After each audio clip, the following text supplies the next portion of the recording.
Satnam Waheguru JIO.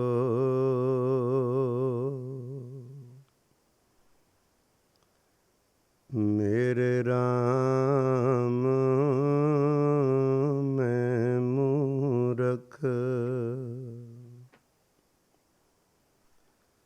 ਮੇਰੇ ਰਾਮ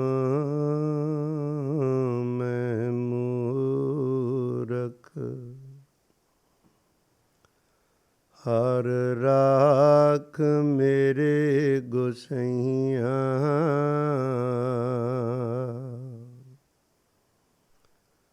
ਜਨ ਕੀ ਉਪਮਾ ਜੈ ਵਡਈਆ। ਭਾਗਠੜੇ ਹਰ ਸੰਤ ਤੁਮਾਰੇ, ਜਿਨ ਕਰ ਤਨ ਹਰ ਨਾਮਾ।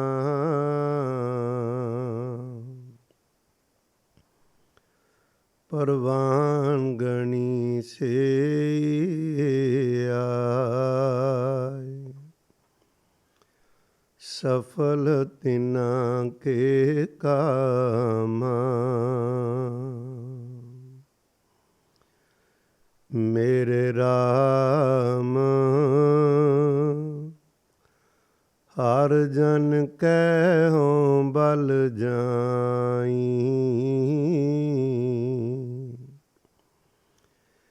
ਕੇਸਾਂ ਕਾ ਕਰ ਚਵਰ ਟੁਲਾਵਾ।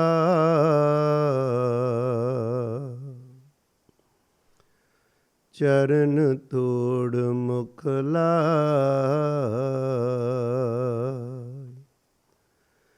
ਕੇਸਾਂ ਕਾ ਕਰ ਚਵਰ ਟੁਲਾਵਾ।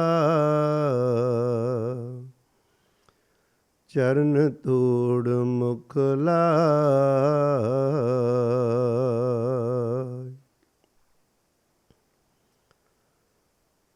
ਪਰਮ ਸਤਿਕਾਰਯੋਗ ਸਤਿਗੁਰੂ ਸਵਾਰੀ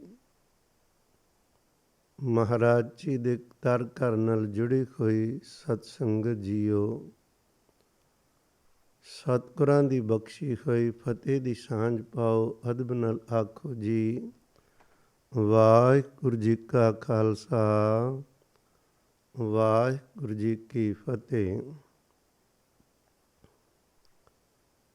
ਸਤਿਗੁਰੂ ਸ੍ਰੀ ਗੁਰੂ ਗ੍ਰੰਥ ਸਾਹਿਬ ਮਹਾਰਾਜ ਜੀਆਂ ਦੇ ਪਾਵਨ ਪਵਿੱਤਰ ਬਚਨ ਹਨ। ਆਪਣੇ ਲਈ ਹਰ ਕੋਈ ਜਿਉਂਦਾ ਹੈ, ਦੂਸਰਿਆਂ ਲਈ ਜਿਉਣਾ ਇਹ ਮਹਾਨਤਾ ਵਾਲੀ ਗੱਲ ਹੈ। ਆਪਣਾ ਕੇਵਲ ਤੇ ਪਰਿਵਾਰ ਦਾ ਭਲਾ ਸੋਚਣਾ ਹਰ ਕੋਈ ਸੋਚ ਰਿਹਾ ਏ, ਪਰ ਉਹ ਰੂਹਾਂ ਮਹਾਨ ਨੇ ਜਿਹੜੀਆਂ ਕਿਸੇ ਦੂਸਰੇ ਦਾ ਭਲਾ ਸੋਚਦੀਆਂ, ਚਿਤਵਦੀਆਂ ਤੇ ਭਲਾ ਕਰਨ ਲਈ ਜ਼ਿੰਦਗੀ ਦਾ ਸਮਾਂ ਵੱਧ ਤੋਂ ਵੱਧ ਖਰਚ ਕਰਦੀਆਂ ਨੇ। ਸਤਿਗੁਰੂ ਜੀ ਕਹਿੰਦੇ, ਜਿਨ੍ਹਾਂ ਤੇ ਵੱਡੀਆਂ ਬਖਸ਼ਾਂ ਹੋਣ ਉਹਨਾਂ ਦੇ ਅੰਦਰੋਂ ਪਰਉਪਕਾਰ ਕਰਨ ਦਾ ਚਾਅ ਪੈਦਾ ਹੁੰਦਾ ਹੈ। ਪਰਉਪਕਾਰ ਕਿਉਂ ਕੀਤਾ ਜਾਂਦਾ ਹੈ, ਕਿਵੇਂ ਪੈਦਾ ਹੁੰਦਾ ਹੈ? ਇਹਦਾ ਮੂਲ ਹੈ ਦਇਆ। ਬੀਜ ਰੂਪ ਅੰਦਰ ਇਹਦਾ ਦਇਆ ਹੈ।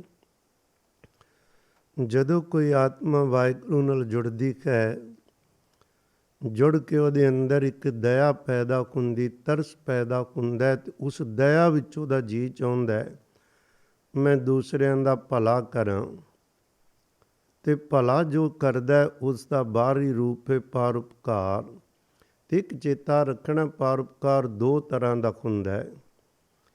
ਇੱਕ ਪਰਉਪਕਾਰ ਹੈ ਭਈ ਕਿਸੇ ਦੂਸਰਾ ਕਿਧਰੇ ਬਿਮਾਰੀ ਹੈ, ਬਿਮਾਰਾਂ ਦੀ ਸੇਵਾ ਕਰਨੀ, ਕੋਈ ਕੰਗਾਲ ਹੈ, ਅਪਾਹਜ ਹੈ, ਉਹਦੀ ਮਦਦ ਕਰਨੀ, ਕੋਈ ਗਰੀਬੀ ਹੈ, ਕਿਧਰੇ ਭੁੱਖੇ ਨੂੰ ਰੋਟੀ ਪਾਣੀ ਦਾ ਪ੍ਰਬੰਧ ਕਰਨਾ, ਹੌਸਪਿਟਲਾਂ ਵਿੱਚ ਕਰਨਾ, ਪੜ੍ਹਾਈ ਦਾ ਕਰਨਾ, ਕੱਪੜੇ ਲੀੜੇ ਦਾ ਕਰਨਾ, ਇਹ ਸਾਰਾ ਕੁਝ ਭਲਾ ਹੈ। ਪਰ ਕੇਵਲ ਇਹ ਭਲਾ ਜਿਹੜਾ ਕਈ ਵਾਰ ਹੰਕਾਰ ਨੂੰ ਜਨਮ ਦਿੰਦਾ ਹੈ। ਪਰਉਪਕਾਰੀ ਪੁਰਸ਼ ਉਹ ਨਹੀਂ ਜਿਹੜਾ ਇੱਕ ਪਾਸੇ ਤੇ ਦੁਨੀਆ ਦੀ ਸੇਵਾ ਕਰੇ ਦੂਜੇ ਪਾਸੇ ਉਹਨਾਂ ਤੋਂ ਉਹਨਾਂ ਦੇ ਬਦਲੇ ਖੌਮੇ ਨੂੰ ਇਕੱਠਿਆਂ ਕਰੀ ਜਾਵੇ, ਆਪਣੀ ਵਾਹ ਵਾਹ ਸੁਣੇ।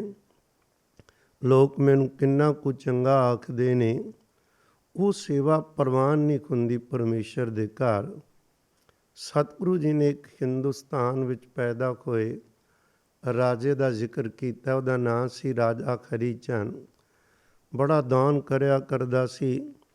ਹਰੀ ਚੰਦ ਦਾਨ ਕਰੇ ਜਸ ਲੇਵੈ, ਪਰ ਉਹਦੇ ਬਦਲੇ ਆਪਣੀ ਵਾਹ ਚਾਹੁੰਦਾ ਸੀ। ਸਤਿਗੁਰੂ ਕਹਿੰਦੇ ਉਹਦਾ ਦਰਗਾਹ ਵਿੱਚ ਮੁੱਲ ਨਹੀਂ ਸੀ ਪਿਆ ਕੌਡੀ ਜਿੰਨਾ ਵੀ, ਬਿਲਕੁਲ ਨਹੀਂ ਕਹਿੰਦੇ। ਉਹਨਾਂ ਬਾਰੇ ਇੱਕ ਬੱਚਾ ਨੇ ਕਹਿੰਦੇ, ਤਿਨ ਹਰੀ ਚੰਦ ਪ੍ਰਿਥਵੀ ਪਤ ਰਾਜੇ, ਕਾਗਦ ਕੀਮ ਨਾ ਪਾਈ। ਔਗਣ ਜਾਣੇ ਤਾਂ ਪੁੰਨ ਕਰੇ ਕਿਉਂ, ਕਿਉਂ ਨਿਖਾਸ ਬਿਕਾਈ। ਉਹਨੂੰ ਜਦੋਂ ਪਤਾ ਲੱਗਾ ਵੀ ਇਹਦਾ ਤੇ ਕੌਡੀ ਵੀ ਮੁੱਲ ਨਹੀਂ ਪਿਆ, ਕੋਈ ਕਾਗਜ਼ ਦਾ ਟੁਕੜਾ ਵੀ, ਪਛਤਾਇਆ ਮੈਂ ਮੰਡੀ ਵਿੱਚ ਐਵੇਂ ਵਿਕਦਾ ਰਹਿ ਗਿਆ। ਇਹ ਔਗਣ ਸੀ ਤੇ ਮੈਂ ਕਰਦਾ ਹੀ ਨਾ। ਮਤਲਬ ਕਿਸੇ ਦਾ ਭਲਾ ਕਰਕੇ ਉਸ ਦੇ ਬਦਲੇ ਵਾਹ ਲੈਣੀ, ਉਹ ਪ੍ਰਵਾਨ ਨਹੀਂ। ਪ੍ਰਵਾਨ ਕੌਣ ਹੈ? ਜਿਹੜਾ ਪਰਉਪਕਾਰ ਕਰਦਾ ਪੁਰਸ਼, ਵਾਹ ਲਈ ਨਹੀਂ। ਉਹਦੇ ਅੰਦਰ ਦਇਆ ਵੀ ਕੇਵਲ ਦੂਸਰੇ ਦਾ ਭਲਾ ਹੋ ਜਾਵੇ, ਅਤੇ ਉਹ ਆਪ ਰੱਬ ਨਾਲ ਜੁੜਦਾ ਅਤੇ ਰੱਬ ਦੇ ਜੀਵਾਂ ਵਿੱਚੋਂ ਰੱਬ ਨੂੰ ਆਪ ਵੇਖਦਾ ਹੈ ਵੀ ਉਹਨਾਂ ਵਿੱਚ ਵੀ ਉਹ ਪਰਮਾਤਮਾ ਹੈ। ਮੈਂ ਗੱਲ ਕਰਨੀ ਹੈ ਕਿਸੇ ਉਸ ਪਰਉਪਕਾਰੀ ਮਹਾਨ ਪੁਰਖ ਦੀ। ਉਹਦੇ ਤੋਂ ਪਹਿਲਾਂ ਮੈਂ ਬੇਨਤੀ ਕਰਨਾ ਚਾਹਿਆ ਸੀ, ਦੋ ਤਰ੍ਹਾਂ ਦੇ ਪਰਉਪਕਾਰ, ਇੱਕ ਕੌਮੇ ਲਈ, ਇੱਕ ਕੇਵਲ ਦੂਸਰੇ ਦੇ ਭਲੇ ਲਈ ਕਰਨਾ। ਉਹਨਾਂ ਬਾਰੇ ਬਚਨ ਹੀ, ਜੀ ਜੰਤ ਸਭ ਸੁਖ ਬਸੇ, ਸਭ ਕੈ ਮਨ ਲੋਚ, ਅੰਦਰ ਖਲੋਚਾਈ ਜੀ ਸੁਖੀ ਵਸਣ। ਹਰ ਕਿਸੇ ਨੂੰ ਰੋਟੀ ਮਿਲੇ, ਹਰ ਕਿਸੇ ਕੋਲ ਕੱਪੜਾ ਖੋਵੇ, ਹਰ ਕੋਈ ਹੱਸੇ ਖੇਡੇ, ਪਰਉਪਕਾਰ ਨਿਤ ਚਿਤਵ ਤੇ ਨਾਹੀਂ ਕੱਚ ਪੋਚ। ਸਦਾ ਹੀ ਪਰਉਪਕਾਰ, ਦੂਸਰਿਆਂ ਦਾ ਭਲਾ ਸੋਚੀ ਜਾਣਾ ਅਤੇ ਭਲਾ ਕਰਨਾ। ਜਿਹੜਾ ਜੁੜਿਆ ਪੁਰਸ਼ ਹੋਏਗਾ ਨਾ, ਉਹ ਕੇਵਲ ਇੱਥੋਂ ਤੱਕ ਨਹੀਂ ਭਲਾ ਕਰਦਾ ਪਈ, ਕਿਸੇ ਗਰੀਬ ਨੂੰ ਰੋਟੀ ਦੇਣੀ, ਕੱਪੜਾ ਦੇਣਾ, ਬਿਮਾਰਾਂ ਨੂੰ ਦਵਾਈਆਂ ਦੇਣੀਆਂ, ਵਿੱਦਿਆ ਦੇਣੀ ਨਹੀਂ। ਉਹਦੇ ਅੰਦਰ ਇੱਕ ਵੱਡਾ ਪਰਉਪਕਾਰ ਹੁੰਦਾ। ਮਨੁੱਖਾ ਜਨਮ ਜਿਹਦੇ ਲਈ ਮਿਲਿਆ, ਉਹ ਕੀ ਹੈ? ਉਹ ਆਪ ਜੁੜਿਆ ਅਤੇ ਦੂਸਰੇ ਨੂੰ ਜੋੜਨ ਦਾ ਪਰਉਪਕਾਰ ਕਰਦਾ। ਕਿਹਦੇ ਨਾਲ? ਪਰਮੇਸ਼ਰ ਨਾਲ। ਉਹਨਾਂ ਨੂੰ ਨਾਮ ਜਪਣ ਲਈ ਲਾਣਾ, ਸੇਵਾ ਕਰਵਾਉਣੀ, ਸਿਮਰਨ ਕਰਵਾ ਕੇ ਜ਼ਿੰਦਗੀ ਦਾ ਸਹੀ ਮਕਸਦ ਪੂਰਾ ਕਰਨ ਲਈ ਤੋਰਨਾ। ਇਹ ਸਭ ਤੋਂ ਵੱਡਾ ਪਰਉਪਕਾਰ, ਕਿਸੇ ਨੂੰ ਰੱਬ ਨਾਲ ਜੋੜ ਦੇਣਾ। ਸਤਿਗੁਰੂ ਜੀ ਕਹਿੰਦੇ, ਕੁਝ ਰੂਹਾਂ ਉਹ ਨੇ ਜਿਹੜੀਆਂ ਸਾਡੇ ਵਾਂਗੂ ਜਨਮ ਜ਼ਰੂਰ ਲੈਂਦੀਆਂ ਨੇ, ਪਰ ਉਹਨਾਂ ਨੂੰ ਜਨਮ ਮਰਨ ਦਾ ਚੱਕਰ ਦਾ ਦੁੱਖ ਨਹੀਂ। ਜਨਮ ਮਰਨ ਦੁਖੂ ਮੈਂ ਨਾਖੀ, ਜਨ ਪਰਉਪਕਾਰੀ ਆਏ। ਉਹ ਕੇਵਲ ਰੂਹਾਂ ਦੂਜਿਆਂ ਦਾ ਭਲਾ ਕਰਨ ਲਈ ਸਰੀਰ ਧਾਰਨ ਕਰਦੀਆਂ ਨੇ। ਭਲਾ ਕੀ ਕਰਦੀਆਂ ਨੇ? ਜੀ ਦਾਨ ਦੇ ਭਗਤੀ ਲਾਇਨ, ਹਰਸਿਓ ਲੈਣ ਮਿਲਾਏ। ਉਹਨਾਂ ਜੀ ਦਾਨ ਕਰਤੇ ਨੇ।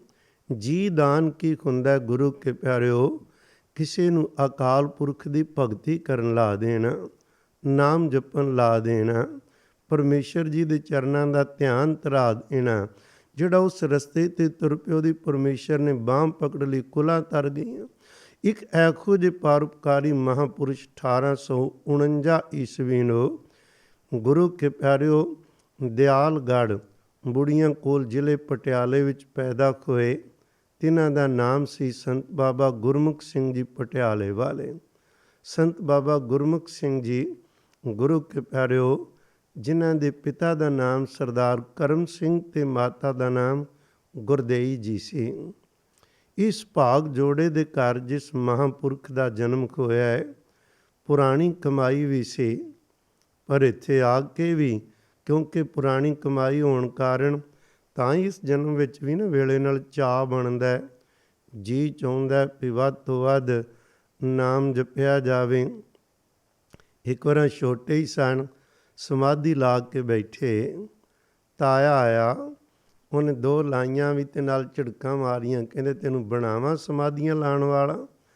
ਜਿਵੇਂ ਪਿੰਡਾਂ ਵਿੱਚ ਗਾਲ ਜੀ ਕੱਢਦੇ ਨੇ, ਉਹ ਗਾਲ ਜੀ ਕੱਢ ਕੇ ਉਸਨੇ ਇਹਨਾਂ ਨੂੰ ਪਕੜ ਕੇ ਉਠਾਇਆ, ਅੱਖਾਂ ਮੀਟ ਕੇ ਬੈਠਾ ਏ। ਹੁਣ ਤੇਰੀ ਉਮਰ ਕੋਈ ਐਵੇਂ ਪਖੰਡ ਕਰਦਾ? ਉਹਨੇ ਝਿੜਕਿਆ ਤੇ ਥੋੜ੍ਹਾ ਕੁ ਚਿਰ ਹੀ ਲੰਘਿਆ ਸੀ, ਉਹਦੇ ਸਰੀਰ ਵਿੱਚ ਦਰਦਾਂ ਸ਼ੁਰੂ ਹੋਈਆਂ। ਕੁਛ ਉਸ ਨੂੰ ਫੋੜੇ ਆਦਿਕ ਹੋ ਗਏ, ਇੰਨੀ ਕੁ ਚੋਭ ਲੱਗੀ, ਉਹਦੇ ਸਾਰੇ ਸਰੀਰ 'ਚੋਂ ਹੌਲੀ ਹੌਲੀ ਬਦਬੂ ਆਉਣ ਲੱਗ ਪਈ। ਇਹ ਕਹਿੰਦਾ ਮੈਨੂੰ ਚੰਗੇ ਭਲੇ ਨੂੰ ਕੀ ਹੋਇਆ। ਕੁਛ ਦਿਨਾਂ ਬਾਅਦ ਅੰਦਰ ਨੂੰ ਸੋਝੀ ਪਈ, ਇਹ ਸੱਚਮੁੱਚ ਕੋਈ ਭਗਤ ਤੇ ਰੱਬ ਦਾ ਬਖਸ਼ਿਆ ਜਿਹੜਾ ਸਾਡੇ ਘਰ ਆਇਆ ਹੈ। ਮੇਰੇ ਭਰਾ ਦਾ ਪੁੱਤ ਬਣ ਕੇ ਆਇਆ ਭਤੀਜਾ, ਇਹ ਕੋਈ ਜ਼ਰੂਰ ਜੁੜੀ ਹੋਈ ਆਤਮਾ ਹੈ। ਇਸ ਲਈ ਅੰਦਰੋਂ ਹੀ ਮਾਫੀ ਮੰਗੀ। ਫਿਰ ਪਰਿਵਾਰ ਤੇ ਸਾਰਿਆਂ ਦੇ ਅੰਦਰ ਭੈ ਹੋ ਗਿਆ। ਕੁਦਰਤੀ ਸੀ ਸਤਿਕਾਰ ਵੀ ਆਉਣਾ, ਉਹ ਸਤਿਕਾਰ ਬਣ ਗਿਆ। ਛੋਟੇ ਸਨ, ਇਹਨਾਂ ਦੇ ਵਿਹੜੇ ਵਿੱਚ ਇੱਕ ਬੇਰੀ ਸੀ, ਉਹਦਾ ਕੁਝ ਹਿੱਸਾ ਆਪਣੇ ਘਰ ਤੇ ਬਾਕੀ ਕੰਧ ਟੱਪ ਕੇ ਗਵਾਂਢੀਆਂ ਵੱਲ ਟਾਹਣੀਆਂ ਜਾਂਦੀਆਂ ਸਨ। ਬੂਟੇ ਨਾ ਉੱਪਰ ਹੋਕੋ ਨੇ ਫੈਲਣਾ ਹੀ ਹੈ। ਤਾਂ ਇੱਕ ਦਿਨ ਉਹ ਜਿਹੜੀ ਬੇਰੀ ਦੇ ਬੇਰ ਬੜੇ ਕੌੜੇ ਸਨ, ਮਿੱਠੇ ਨਹੀਂ ਸਨ। ਕੁਛ ਬੇਰ ਲਾਲ ਜਿਹੇ ਲੱਗੇ ਉਹ ਥੱਲੇ ਡਿੱਗੇ ਪਏ। ਇੱਕ ਦਿਨ ਰਿੜਦੇ ਬਾਬਾ ਜੀ ਇੱਕ ਬੇਰ ਮੂੰਹ 'ਚ ਪਾ ਲਿਆ। ਤੋਤਲੀ ਜੀ ਜ਼ੁਬਾਨ 'ਚ ਜੇ ਬੋਲਦੇ ਸਨ। ਮਾਂ ਕਹਿਣ ਲੱਗੀ, ਭੱਜ ਕੇ ਗਈ, ਵੇਖੀ ਕਿਤੇ ਪੁੱਤੇ ਖਾ ਨਾ ਲਵੀਏ, ਬੜੇ ਕੌੜੇ ਹੁੰਦੇ ਨੇ, ਨਾ ਮੇਰਾ ਪੁੱਤ ਇਹ ਨਹੀਂ ਖਾਣਾ। ਤੇ ਅੱਗੋਂ ਕਹਿਣ ਲੱਗੇ ਆਪਣੀ ਤੋਤਲੀ ਜ਼ੁਬਾਨ 'ਚ, ਬੇਬੇ ਬੇਰ ਮਿੱਠਾ ਏ। ਜਦੋਂ ਹੀ ਮਿੱਠਾ ਕਿਹਾ, ਉਹਦੇ ਕੋਲ ਪਕੜਿਆ, ਕਿੱਥੇ ਮਿੱਠਾ ਏ, ਆਪਣੇ ਮੂੰਹ 'ਚ ਪਾ ਕੇ ਵੇਖਿਆ ਤੇ ਅੰਤਾਂ ਦਾ ਮਿੱਠਾ, ਜਿਵੇਂ ਕੋਈ ਸੇਬ ਹੋਵੇ।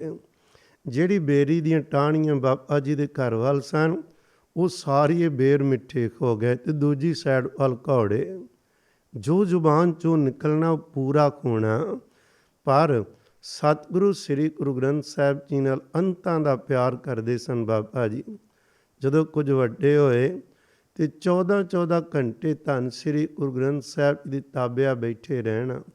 ਕਦੇ ਚੌਰ ਕਰਨਾ, ਕਦੇ ਸਮਾਧੀਆਂ ਲਾਣੀਆਂ ਤੇ ਪਿਆਰ ਨਾਲ ਕਹਿਣਾ, ਜਿਨ੍ਹਾਂ ਨੂੰ ਧੰਨ ਸ੍ਰੀ ਗੁਰੂ ਗ੍ਰੰਥ ਸਾਹਿਬ ਪਾਤਸ਼ਾਹ ਵਰਗੇ ਸਤਿਗੁਰੂ ਮਿਲ ਜਾਣ, ਉਹਨਾਂ ਨੇ ਹੋਰ ਕਿੱਥੇ ਜਾਣਾ ਤੇ ਕਿਉਂ ਜਾਣਾ। ਕਹਿੰਦੇ ਤੇ ਨਾ ਬੜੇ ਇੱਕ ਵੱਡੇ ਸਾਗਰ ਨੇ, ਜੇ ਸਾਗਰ ਵਿੱਚ ਬੜੇ ਕੀਮਤੀ ਨਿਰਮੋਲਕ ਰਤਨ ਪਏ ਨੇ, ਕੋਈ ਦੁਨੀਆ ਦਾ ਬੰਦਾ ਇਹਨਾਂ ਰਤਨਾਂ ਨੂੰ ਆ ਕੇ ਛਕੇ ਤਾਂ ਸਹੀ, ਉਹਨਾਂ ਨੂੰ ਸਭ ਤੋਂ ਅਮੀਰ ਬਣਾ ਦੇਣਗੇ। ਇੱਕ ਉਹਨਾਂ ਦਾ ਵਚਨ ਬੜਾ ਮਸ਼ਹੂਰ ਹੈ, ਅਕਸਰ ਹੀ ਮਹਾਂਪੁਰਖ ਵਿਦਵਾਨ ਪ੍ਰਚਾਰਕ ਸੱਜਣ ਸੁਣਾਉਂਦੇ ਨੇ। ਉਹ ਕਿਆ ਕਰਦੇ ਸਨ, ਗੁਰੂ ਗ੍ਰੰਥ ਸਾਹਿਬ ਨੂੰ ਨਾ ਕੇਵਲ ਮੰਨੋ, ਸ੍ਰੀ ਗੁਰੂ ਗ੍ਰੰਥ ਸਾਹਿਬ ਦੀ ਮੰਨੋ। ਭਾਵ ਇਹ ਕਹਿਣਾ, ਮੈਂ ਗੁਰੂ ਸਾਹਿਬ ਨੂੰ ਮੰਨਦਾ ਪਰ ਬਚਨ ਨਾ ਮੰਨਣਾ, ਕੀ ਲਾਭ ਹੋਏਗਾ ਉਹਦਾ। ਬਾਬਾ ਜੀ ਹੋਰਾਂ ਨੇ ਨਾ ਜਦੋਂ ਕੁਛ ਵੱਡੇ ਹੋਏ ਤੇ ਪਟਿਆਲੇ ਮੁਹਾਵਤਖਾਨੇ ਵਿੱਚ ਨੌਕਰੀ ਸ਼ੁਰੂ ਕੀਤੀ। ਹਾਥੀਆਂ ਦੀ ਸੇਵਾ ਜਿੱਥੇ ਹੁੰਦੀ ਸੀ, ਉੱਥੇ ਡਿਊਟੀ ਮਿਲੀ। 6 ਘੰਟੇ ਇਹਨਾਂ ਨੂੰ ਉਹ ਨੌਕਰੀ ਜਿਹੜੀ ਮਿਲੀ, ਉਹ 6 ਘੰਟਿਆਂ ਦਾ ਕੰਮ ਸੀ, ਕਰ ਲੈਣਾ। 6 ਘੰਟੇ ਆਰਾਮ ਕਰਨਾ ਤੇ 12 ਘੰਟੇ ਹਰ ਰੋਜ਼ ਨਾਮ ਜਪਣ ਦਾ ਅਭਿਆਸ ਕਰਨਾ। ਇਹ ਸਾਡੇ ਲਈ ਪੂਰਨੇ ਪਾਏ ਜਾਂਦੇ ਹਨ। ਬਹੁਤੀ ਵਾਰੀ ਬੰਦਾ ਚਾਹੁੰਦਾ ਏ ਸਤਿਗੁਰੂ ਤੇ ਰੱਬ ਦੇ ਘਰੋਂ ਜਿਹੜੀਆਂ ਬਖਸ਼ਾਂ ਸੁਣਦੇ ਉਹ ਸਾਨੂੰ ਮਿਲਣ, ਪਰ ਉਹਦੇ ਲਈ ਅਭਿਆਸ ਕਰਨ ਨੂੰ ਤਿਆਰ ਨਹੀਂ ਹੁੰਦੇ। ਅਭਿਆਸ ਨਾਲ ਉਹ ਪਾਤਰਤਾ ਬਣਦੀ ਏ, ਅੰਦਰ ਜਗ੍ਹਾ ਬਣਦੀ ਏ, ਤਾਂ ਬਖਸ਼ਾਂ ਆਪ ਮੁਖਾਰੇ ਆਉਂਦੀਆਂ ਨੇ। ਪਰ ਬੰਦਾ ਦਾ ਸੁਭਾਅ ਹੈ, ਸਤਿਗੁਰੂ ਇੱਕ ਜਗ੍ਹਾ 'ਤੇ ਬੜਾ ਸਾਡੇ ਉੱਪਰ ਹੱਸਦੇ ਨੇ, ਕਹਿੰਦੇ ਬੰਦਾ ਕੈਸਾ ਏ, ਐਸਾ ਜਗ ਦੇਖਿਆ ਜੁਆਰੀ, ਇਹ ਕੈਸਾ ਜੂਏ ਬਾਜ ਏ, ਸਭ ਸੁੱਖ ਮੰਗੈ ਨਾਮ ਵਿਸਾਰੀ। ਕਹਿੰਦੇ ਸੁੱਖ ਸਾਰੇ ਮੰਗਦਾ ਪਰ ਨਾਮ ਨਹੀਂ ਜਪਣਾ, ਜਦੋਂ ਕਿ ਉਸ ਕਰਤਾਰ ਦਾ ਨਿਰੰਕਾਰ ਦਾ ਕਾਨੂੰਨ ਹੀ ਨਹੀਂ। ਬਾਬਾ ਜੀ ਹੋਰੀਂ 12 ਘੰਟੇ ਰੋਜ਼ ਅਭਿਆਸ ਕਰਨਾ। ਇੱਕ ਇਹਨਾਂ ਦਾ ਨਾ ਸਤਿਗੁਰੂ ਗੁਰੂ ਕਲਗੀਆਂ ਵਾਲੇ ਪਾਤਸ਼ਾਹ ਜੀ ਦੀ ਪਵਿੱਤਰ ਬਾਣੀ ਨਾਲ ਬਹੁਤ ਪਿਆਰ ਹੋਣ ਕਾਰਨ, ਖਾਸ ਕਰਕੇ ਅਕਾਲ ਉਸਤਤ ਸਾਹਿਬ, ਉਹਦੇ ਹਰ ਰੋਜ਼ 10 ਪਾਠ ਨੇਮ ਨਾਲ ਕਰਿਆ ਕਰਦੇ ਸੀ। ਹੁਣ ਜਿਹੜਾ ਆਤਮਾ ਖੁਦ 12 ਘੰਟੇ ਅਭਿਆਸ ਕਰੇ, ਅਕਾਲ ਉਸਤਤ ਦਾ ਜਾਪ ਕਰੇ, ਉਹਦਾ ਔਰਾ ਕਿਹੋ ਜਿਹਾ ਪਵਿੱਤਰ ਹੋਏਗਾ। 4 ਚੁਫੇਰੇ।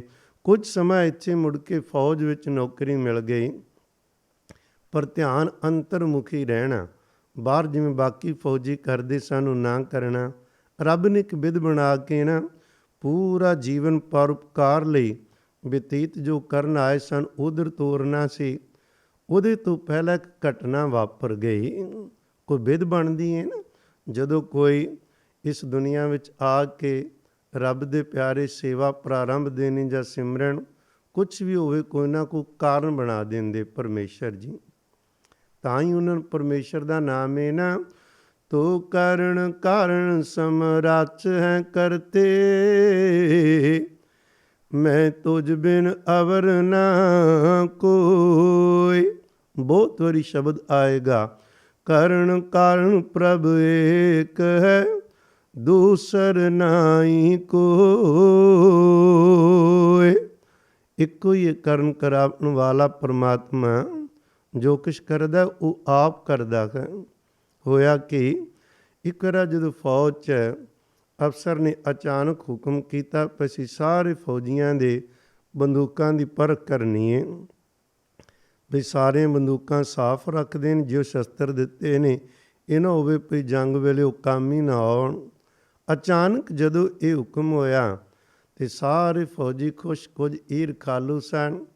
ਬਾਬਾ ਗੁਰਮੁਖ ਸਿੰਘ ਜੀ ਖੁਰਾ ਨੇ ਬੰਦੂਕ ਸਾਫ਼ ਨਹੀਂ ਸੀ ਕੀਤੀ। ਕੁਝ ਸਮਾਂ ਹੋਇਆ, ਕੋਈ ਜੰਗਾਲ ਵੀ ਸੀ। ਕਹਿਣ ਲੱਗੇ ਅੱਜ ਪਤਾ ਲੱਗੇਗਾ ਜਿਹੜਾ ਸਮਾਧੀਆਂ ਲਾਉਂਦਾ। ਕਈ ਲੋਕਾਂ ਦਾ ਨਾ ਇਹ ਚਾਅ ਹੁੰਦਾ ਹੈ ਵੀ ਖੁਦ ਤਾਂ ਰੱਬ ਨੂੰ ਚੇਤਾ ਨਹੀਂ ਕਰਨਾ, ਪਰ ਚੇਤਾ ਕਰਨ ਵਾਲਿਆਂ ਦਾ ਮਖੌਲ ਜ਼ਰੂਰ ਉਡਾਉਣਾ। ਖੁਦ ਅੰਮ੍ਰਿਤ ਨਹੀਂ ਛਕਣਾ, ਪਰ ਅੰਮ੍ਰਿਤ ਛਕਣ ਵਾਲਿਆਂ ਦੇ ਖੂਬ ਮਖੌਲ ਕਰਨੇ ਤੇ ਮਜ਼ਾਕ ਉਡਾ ਕੇ ਉਹਨਾਂ ਨੂੰ ਨੀਵਾਂ ਵਿਖਾਉਣਾ। ਖੁਦ ਬਾਣੀ ਪੜ੍ਹਨੀ ਨਹੀਂ, ਪਰ ਬਾਣੀ ਪੜ੍ਹਨ ਵਾਲਿਆਂ ਦਾ ਹਾਸਾ ਠੱਠਾ ਬਣਾਉਣਾ, ਹਾਹਾ ਹੂ ਕਰਨਾ। ਪਰ ਇਹ ਸੌਦਾ ਮਹਿੰਗਾ ਬਹੁਤ ਪੈਂਦਾ ਹੈ। ਉਹਦੇ ਵੱਲ ਤਾਂ ਰੱਬ ਹੈ, ਸਤਿਗੁਰੂ ਹੈ। ਗੁਰੂ ਕੇ ਪਿਆਰਿਓ, ਇਹ ਅਣਜਾਣ ਪੁਣੇ ਵਿੱਚ ਹੀ ਅਣਹੋਂਦਾ ਭਾਰ ਜਿਹੜਾ ਹੈ ਨਾ ਆਪਣੇ ਤੇ ਬੰਦਾ ਚਾੜ ਲੈਂਦਾ। ਈਰਖਾਲੂਆਂ ਨੂੰ ਖੁਸ਼ੀ ਬੜੀ, ਗੋਰੇ ਅਫਸਰ ਆਇਆ, ਸਾਰਿਆਂ ਦੀ ਬੰਦੂਕਾਂ ਵੇਖੀਆਂ।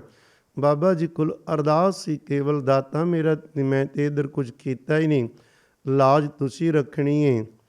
ਬੰਦੂਕ ਜਦੋਂ ਵੇਖੀ ਗਈ ਤੇ ਅੰਗਰੇਜ਼ ਸੀ ਗੋਰਾ, ਉਹ ਅਫਸਰ ਨੇ ਕਹਿਣ ਲੱਗਿਆ ਜੀ ਸਭ ਤੋਂ ਵੱਧ 'ਚ ਬੰਦੂਕ ਚਮਕਦੀ ਹੈ ਤੇ ਸਰਦਾਰ ਗੁਰਮੁਖ ਸਿੰਘ ਦੀ। ਸਾਰੇ ਹੈਰਾਨ, ਇਹਦੀ ਤੇ ਬੰਦੂਕ ਸਾਫ਼ ਨਹੀਂ ਸੀ, ਕਿਉਂਕਿ ਜਿਸ ਰੱਬ ਨੂੰ ਚੇਤਾ ਕਰਦੇ ਉਹਨੇ ਇੰਨੀ ਕੁ ਚਮਕਾ ਦਿੱਤੀ ਵੀ ਅਫਸਰ ਨੇ ਸਭ ਤੋਂ ਵੱਧ ਨੰਬਰ 1 ਨੰਬਰ 'ਤੇ ਬਾਬਾ ਜੀ ਨੂੰ ਲਿਆਂਦਾ। ਜਦੋਂ ਇਹ ਗੱਲ ਵੇਖੀ ਤੇ ਬਾਬਾ ਜੀ ਦੇ ਅੰਦਰ ਕੋਈ ਖੋਮੇ ਨਹੀਂ ਆਈ, ਕੋਈ ਸ਼ਕਤੀ ਨੂੰ ਵੇਖ ਕੇ ਸ਼ਕਤੀਆਂ ਇਕੱਠੀਆਂ ਕਰਨ ਦਾ ਖਿਆਲ ਨਹੀਂ ਆਇਆ। ਠੋਕਰ ਵੱਜ ਗਈ, ਚੋਭ ਵੱਜੀ। ਹੇ ਨਿਰੰਕਾਰ, ਤੂੰ ਅੱਜ ਮੇਰੀ ਪੈਜ ਰੱਖੀ ਹੈ, ਤੇ ਜੇ ਤੂੰ ਅੱਜ ਪੈਜ ਰੱਖੀ ਤੇ ਮੈਂ ਅੱਜ ਤੋਂ ਬਾਅਦ ਹੁਣ ਤੇਰੀ ਨੌਕਰੀ ਕਰਾਂਗਾ। ਮੈਂ ਇਸ ਦੁਨੀਆਦਾਰੀ ਦੀ ਨੌਕਰੀ ਨਹੀਂ ਹੁਣ ਕਰਨੀ। ਇੱਕਦਮ ਆਪਣੇ ਆਪ ਨੂੰ ਬਦਲਿਆ, ਜਿਵੇਂ ਬਾਬਾ ਕਰਮ ਸਿੰਘ ਖੋਤੀ ਮਰਦਾਨ ਦੀ ਜਗ੍ਹਾ 'ਤੇ ਰੱਬ ਨੇ ਪਹਿਰਾ ਦਿੱਤਾ ਸੀ। ਉਹ ਪਹਿਰੇ ਵਾਲੀ ਘਟਨਾ ਤੋਂ ਬਾਅਦ ਕੇਵਲ ਬੰਦਗੀ ਵਾਲੇ ਪਾਸੇ ਤੁਰ ਪਏ ਤੇ ਨੌਕਰੀ ਛੱਡ ਦਿੱਤੀ। ਇੱਥੇ ਵੀ ਇਸੇ ਤਰ੍ਹਾਂ ਹੋਇਆ। ਉਸ ਤੋਂ ਬਾਅਦ ਨੌਕਰੀ ਛੱਡ ਕੇ ਨਾ ਇੱਕ ਜੰਗਲ ਵਿੱਚ ਜਗ੍ਹਾ ਲੱਭ ਲਈ। ਉਹਨਾਂ ਚਿਰ ਨੂੰ ਇੱਕ ਮਹਾਂਪੁਰਖ ਹੋਏ ਸਨ, ਮੁਨੀ ਜੀ, ਸੰਤ ਬਾਬਾ ਸਾਧੂ ਸਿੰਘ ਜੀ ਮੋਨੀ ਉਹਨਾਂ ਨੂੰ ਕਹਿੰਦੇ ਸਨ, ਬੜੇ ਉੱਚੀ ਕਰਨੀ ਵਾਲੇ। ਉਹਨਾਂ ਦੀ ਵੀ ਸੰਗਤ ਮਿਲੀ। ਗੁਰੂ ਕੇ ਪਿਆਰਿਓ, ਇਸੇ ਤਰ੍ਹਾਂ ਬਾਬਾ ਪਿੰਡ ਪਦੋਈ ਵਾਲੇ ਬਾਬਾ ਬ੍ਰਹਮਦਾਸ ਜਾਂ ਬੀਰਮਦਾਸ ਜੀ, ਉਹ ਅਲਫ ਨੰਗੇ ਰਹਿੰਦੇ ਸਨ, ਪਰ ਉਹਨਾਂ ਦੇ ਬਚਨਾਂ 'ਚ ਬੜੀ ਸੱਤਿਆ ਸੀ। ਉਹਨਾਂ ਦੇ ਨੇੜੇ ਨਹੀਂ ਸੀ ਕਿਸੇ ਨੂੰ ਢੁੱਕਣ ਦਿੰਦੇ। ਜੇ ਕਿਸੇ ਆਉਣਾ ਉਹਨਾਂ ਵੱਟੇ ਮਾਰ ਕੇ ਗਾਲਾਂ ਕੱਢਣੀਆਂ, ਪਰੇ ਭੱਜ ਜਾਓ। ਕਿਉਂਕਿ ਦੁਨੀਆ ਕੁਛ ਲੈਣ ਆਉਂਦੀ ਹੈ ਤੇ ਸਾਧੂ ਦੀ ਕਮਾਈ ਚਲੀ ਜਾਂਦੀ। ਦੂਰ ਦੂਰ ਲੋਕੀ ਤਾਂ ਵੀ ਗਾਲਾਂ ਖਾ ਕੇ ਕਿੰਨੀ ਕਿੰਨੀ ਦੂਰ ਬੈਠੇ ਰਹਿਣਾ, ਵੀ ਜੇ ਨਿਗਾਹ ਪੈ ਗਈ ਤੇ ਜੋ ਬਚਨ ਹੋ ਗਿਆ ਪੂਰਾ ਹੋ ਜਾਣਾ। ਗੁਰੂ ਕੇ ਪਿਆਰਿਓ, ਜਦੋਂ ਬਾਬਾ ਗੁਰਮੁਖ ਸਿੰਘ ਜੀ ਨੂੰ ਪਤਾ ਲੱਗਾ ਇਹ ਗਏ ਦਰਸ਼ਨ ਕਰਨ, ਤੇ ਉਹਨਾਂ ਨੇ ਭਜਾਇਆ ਨਹੀਂ, ਉੱਠ ਕੇ ਅੱਗੋਂ ਮਿਲੇ ਗੱਲ ਆ ਕੇ ਜਿਵੇਂ ਦੋ ਸੁਹਾਗਣਾ ਮਿਲਦੀਆਂ ਨੇ। ਬਾਬਾ ਜੀ ਹੋਰਾਂ ਨੇ ਉਹਨਾਂ ਦੀ ਹੱਥੀਂ ਪ੍ਰਸ਼ਾਦ ਛਕਾਉਣ ਦੀ ਵੀ ਸੇਵਾ ਕੀਤੀ ਰੱਜ ਕੇ।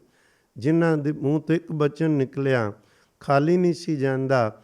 ਇੱਕ ਦ੍ਰਿਸ਼ਟੀ ਲਈ ਲੋਕੀ ਤਰਸਦੇ ਸਨ, ਪਰ ਬਾਬਾ ਗੁਰਮੁਖ ਸਿੰਘ ਹੋਰਾਂ ਨੂੰ ਬਹੁਤ ਉਹਨਾਂ ਦੀਆਂ ਬਖਸ਼ਾਂ ਮਿਲੀਆਂ। ਸੇਵਾ ਦੀ ਚੇਟਕ ਹੀ ਉੱਥੋਂ ਲੱਗੀ।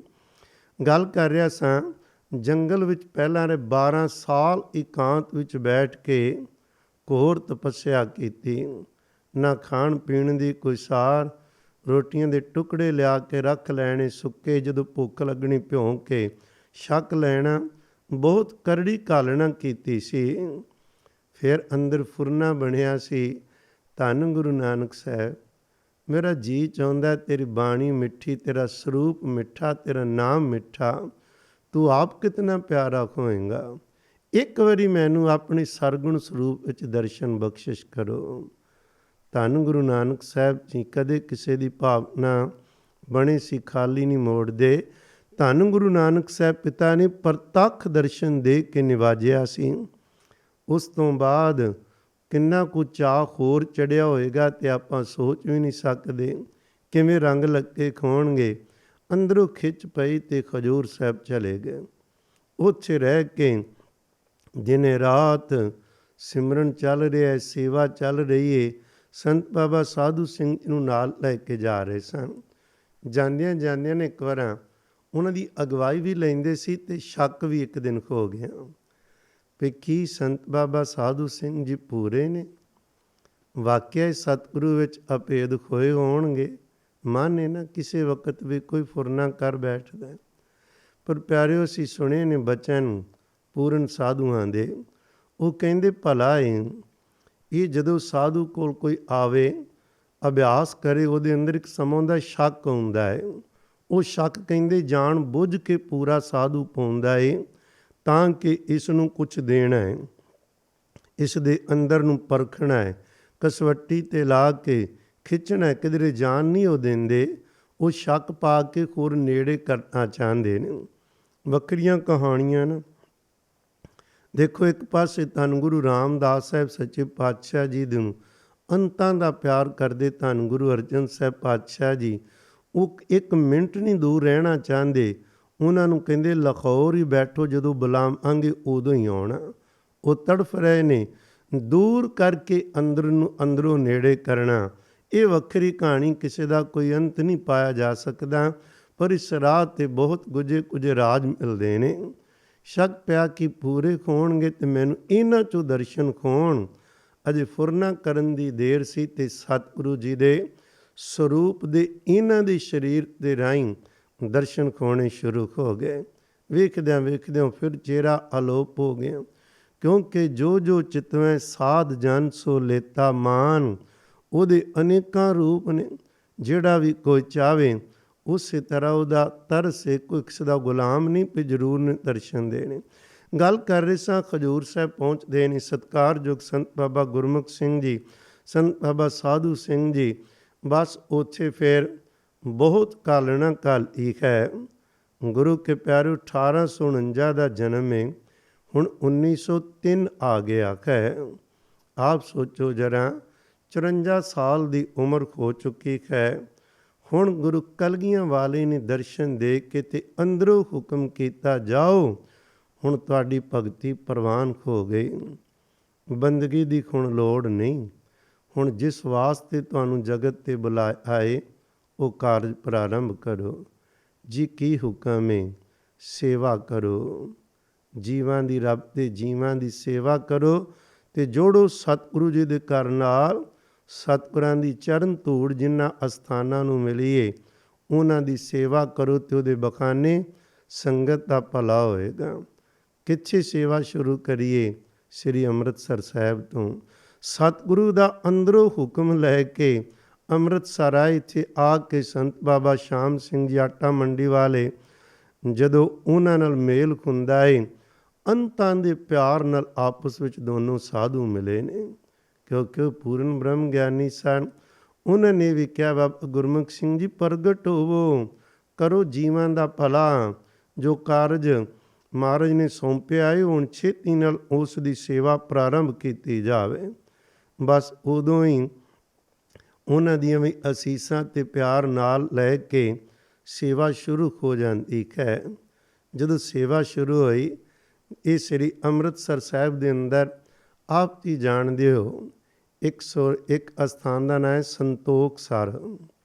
ਸਰ ਨੇ ਨਾ ਸੰਤੋਖ ਸਰ, ਰਾਮ ਸਰ, ਅੰਮ੍ਰਿਤ ਸਰ, ਕੌਲ ਸਰ, ਵਿਵੇਕ ਸਰ, ਇਹ ਸਾਰੇ ਸੰਤੋਖ ਸਰ ਜਿਹੜਾ ਧੰਨ ਧੰਨ ਗੁਰੂ ਅਰਜਨ ਸਾਹਿਬ ਪਾਤਸ਼ਾਹ ਮਹਾਰਾਜ ਜੀ ਨੇ ਸੰਤੋਖ ਸਰ ਸਰੋਵਰ ਦੀ ਖੁਦਵਾਈ ਕੀਤੀ ਸੀ, ਜਿੱਥੋਂ ਜੋਗੀ ਸਦੀਆਂ ਤੋਂ ਭਗਤੀ ਕਰਦਾ ਥੱਲਿਓਂ ਬੈਠਿਆ ਨਿਕਲਿਆ ਸੀ। ਉਸ ਦੀ ਮਾਲਿਸ਼ ਕਰਕੇ ਹੋਸ਼ ਲਿਆ ਕੇ ਉਹਦਾ ਬੇੜਾ ਪਾਰ ਕੀਤਾ ਸੀ। ਸੰਤੋਖ ਸਰ ਗੁਰੂ ਕੇ ਪਿਆਰਿਓ ਸਮਾਂ ਪਾ ਕੇ ਹਾਲਾਤ ਬਦਲਦੇ ਗਏ, ਉਸ ਨੂੰ ਸੰਭਾਲਿਆ ਨਾ ਗਿਆ, ਕਿਉਂਕਿ ਸਿੱਖਾਂ ਉੱਪਰ ਕਈ ਤਰ੍ਹਾਂ ਦੇ ਮਾੜੇ ਚੰਗੇ ਸਮੇਂ ਆਉਂਦੇ ਰਹੇ। ਜਦੋਂ ਅੰਗਰੇਜ਼ ਗੌਰਮੈਂਟ ਆਈ ਏ, ਇਹਨਾਂ ਦਾ ਇੱਕੋ ਮਨੋਰਥ ਸੀ ਕਿਸੇ ਵੀ ਤਰੀਕੇ ਸਿੱਖੀ ਨੂੰ ਕੁਚਲ ਕੇ ਰੱਖ ਦੇਣਾ। ਇਹਨਾਂ ਦੀ ਕੋਈ ਧਾਰਮਿਕ ਪਰੰਪਰਾ ਜਿੱਥੇ ਸ਼ਰਧਾ ਪਿਆਰ ਏ ਉਹਨਾਂ ਨੂੰ ਤੋੜ ਦਿਓ। ਹਰ ਯਤਨ ਕੀਤਾ, ਨਸ਼ੇ ਲਿਆਂਦੇ, ਗੁਰਦੁਆਰਿਆਂ ਦੀ ਅਪਮਾਨ ਉਥੋਂ ਕੰਮ ਕਰਾਉਣੇ, ਜਿਨ੍ਹਾਂ ਦਾ ਸਤਿਗੁਰੂ ਜੀ ਦੇ ਘਰ ਨਾਲ ਦੂਰ ਵਿਵਾਸਤਾ ਨਹੀਂ। ਖੈਰ ਮੁੱਕਦੀ ਗੱਲ, ਸੰਤੋਖ ਸਰ ਦੀ ਹਾਲਤ ਇਹ ਸੀ ਵੀ 4 ਚੁਫੇਰੇ ਲੋਕੀ ਕੂੜਾ ਮਿੱਟੀ ਸੁੱਟਦੇ, ਜੰਗਲ ਪਾਣੀ ਜਾਂਦੇ, ਪਾਣੀ ਇੱਥੋਂ ਵਰਤਦੇ, ਪਰ ਪ੍ਰੇਮ ਵਾਲਿਆਂ ਨੂੰ ਬਹੁਤ ਦਰਦ ਹੁੰਦਾ ਸੀ, ਕਰ ਕੁਛ ਨਹੀਂ ਸੀ ਸਕਦੇ, ਬਦਬੂ ਆਉਣੀ। ਸ਼ਹਿਰ ਦੀ ਮਿਊਨਿਸਪਲ ਕਮੇਟੀ ਦਾ ਇਹ ਫੈਸਲਾ, ਲੋਕਾਂ ਨੇ ਕਿਹਾ ਬਹੁਤ ਸ਼ਹਿਰ 'ਚ ਗੰਦ ਪੈ ਰਿਹਾ, ਉਹ ਪੂਰਨ ਲੱਗੇ ਸਨ। ਪ੍ਰੇਮੀਆਂ ਨੇ ਆ ਕੇ ਬਾਬਾ ਜੀ ਨੂੰ ਬੇਨਤੀ ਕੀਤੀ, ਉਹ ਕਹਿਣ ਲੱਗੇ ਕਦੇ ਨਹੀਂ ਹੋਏਗਾ।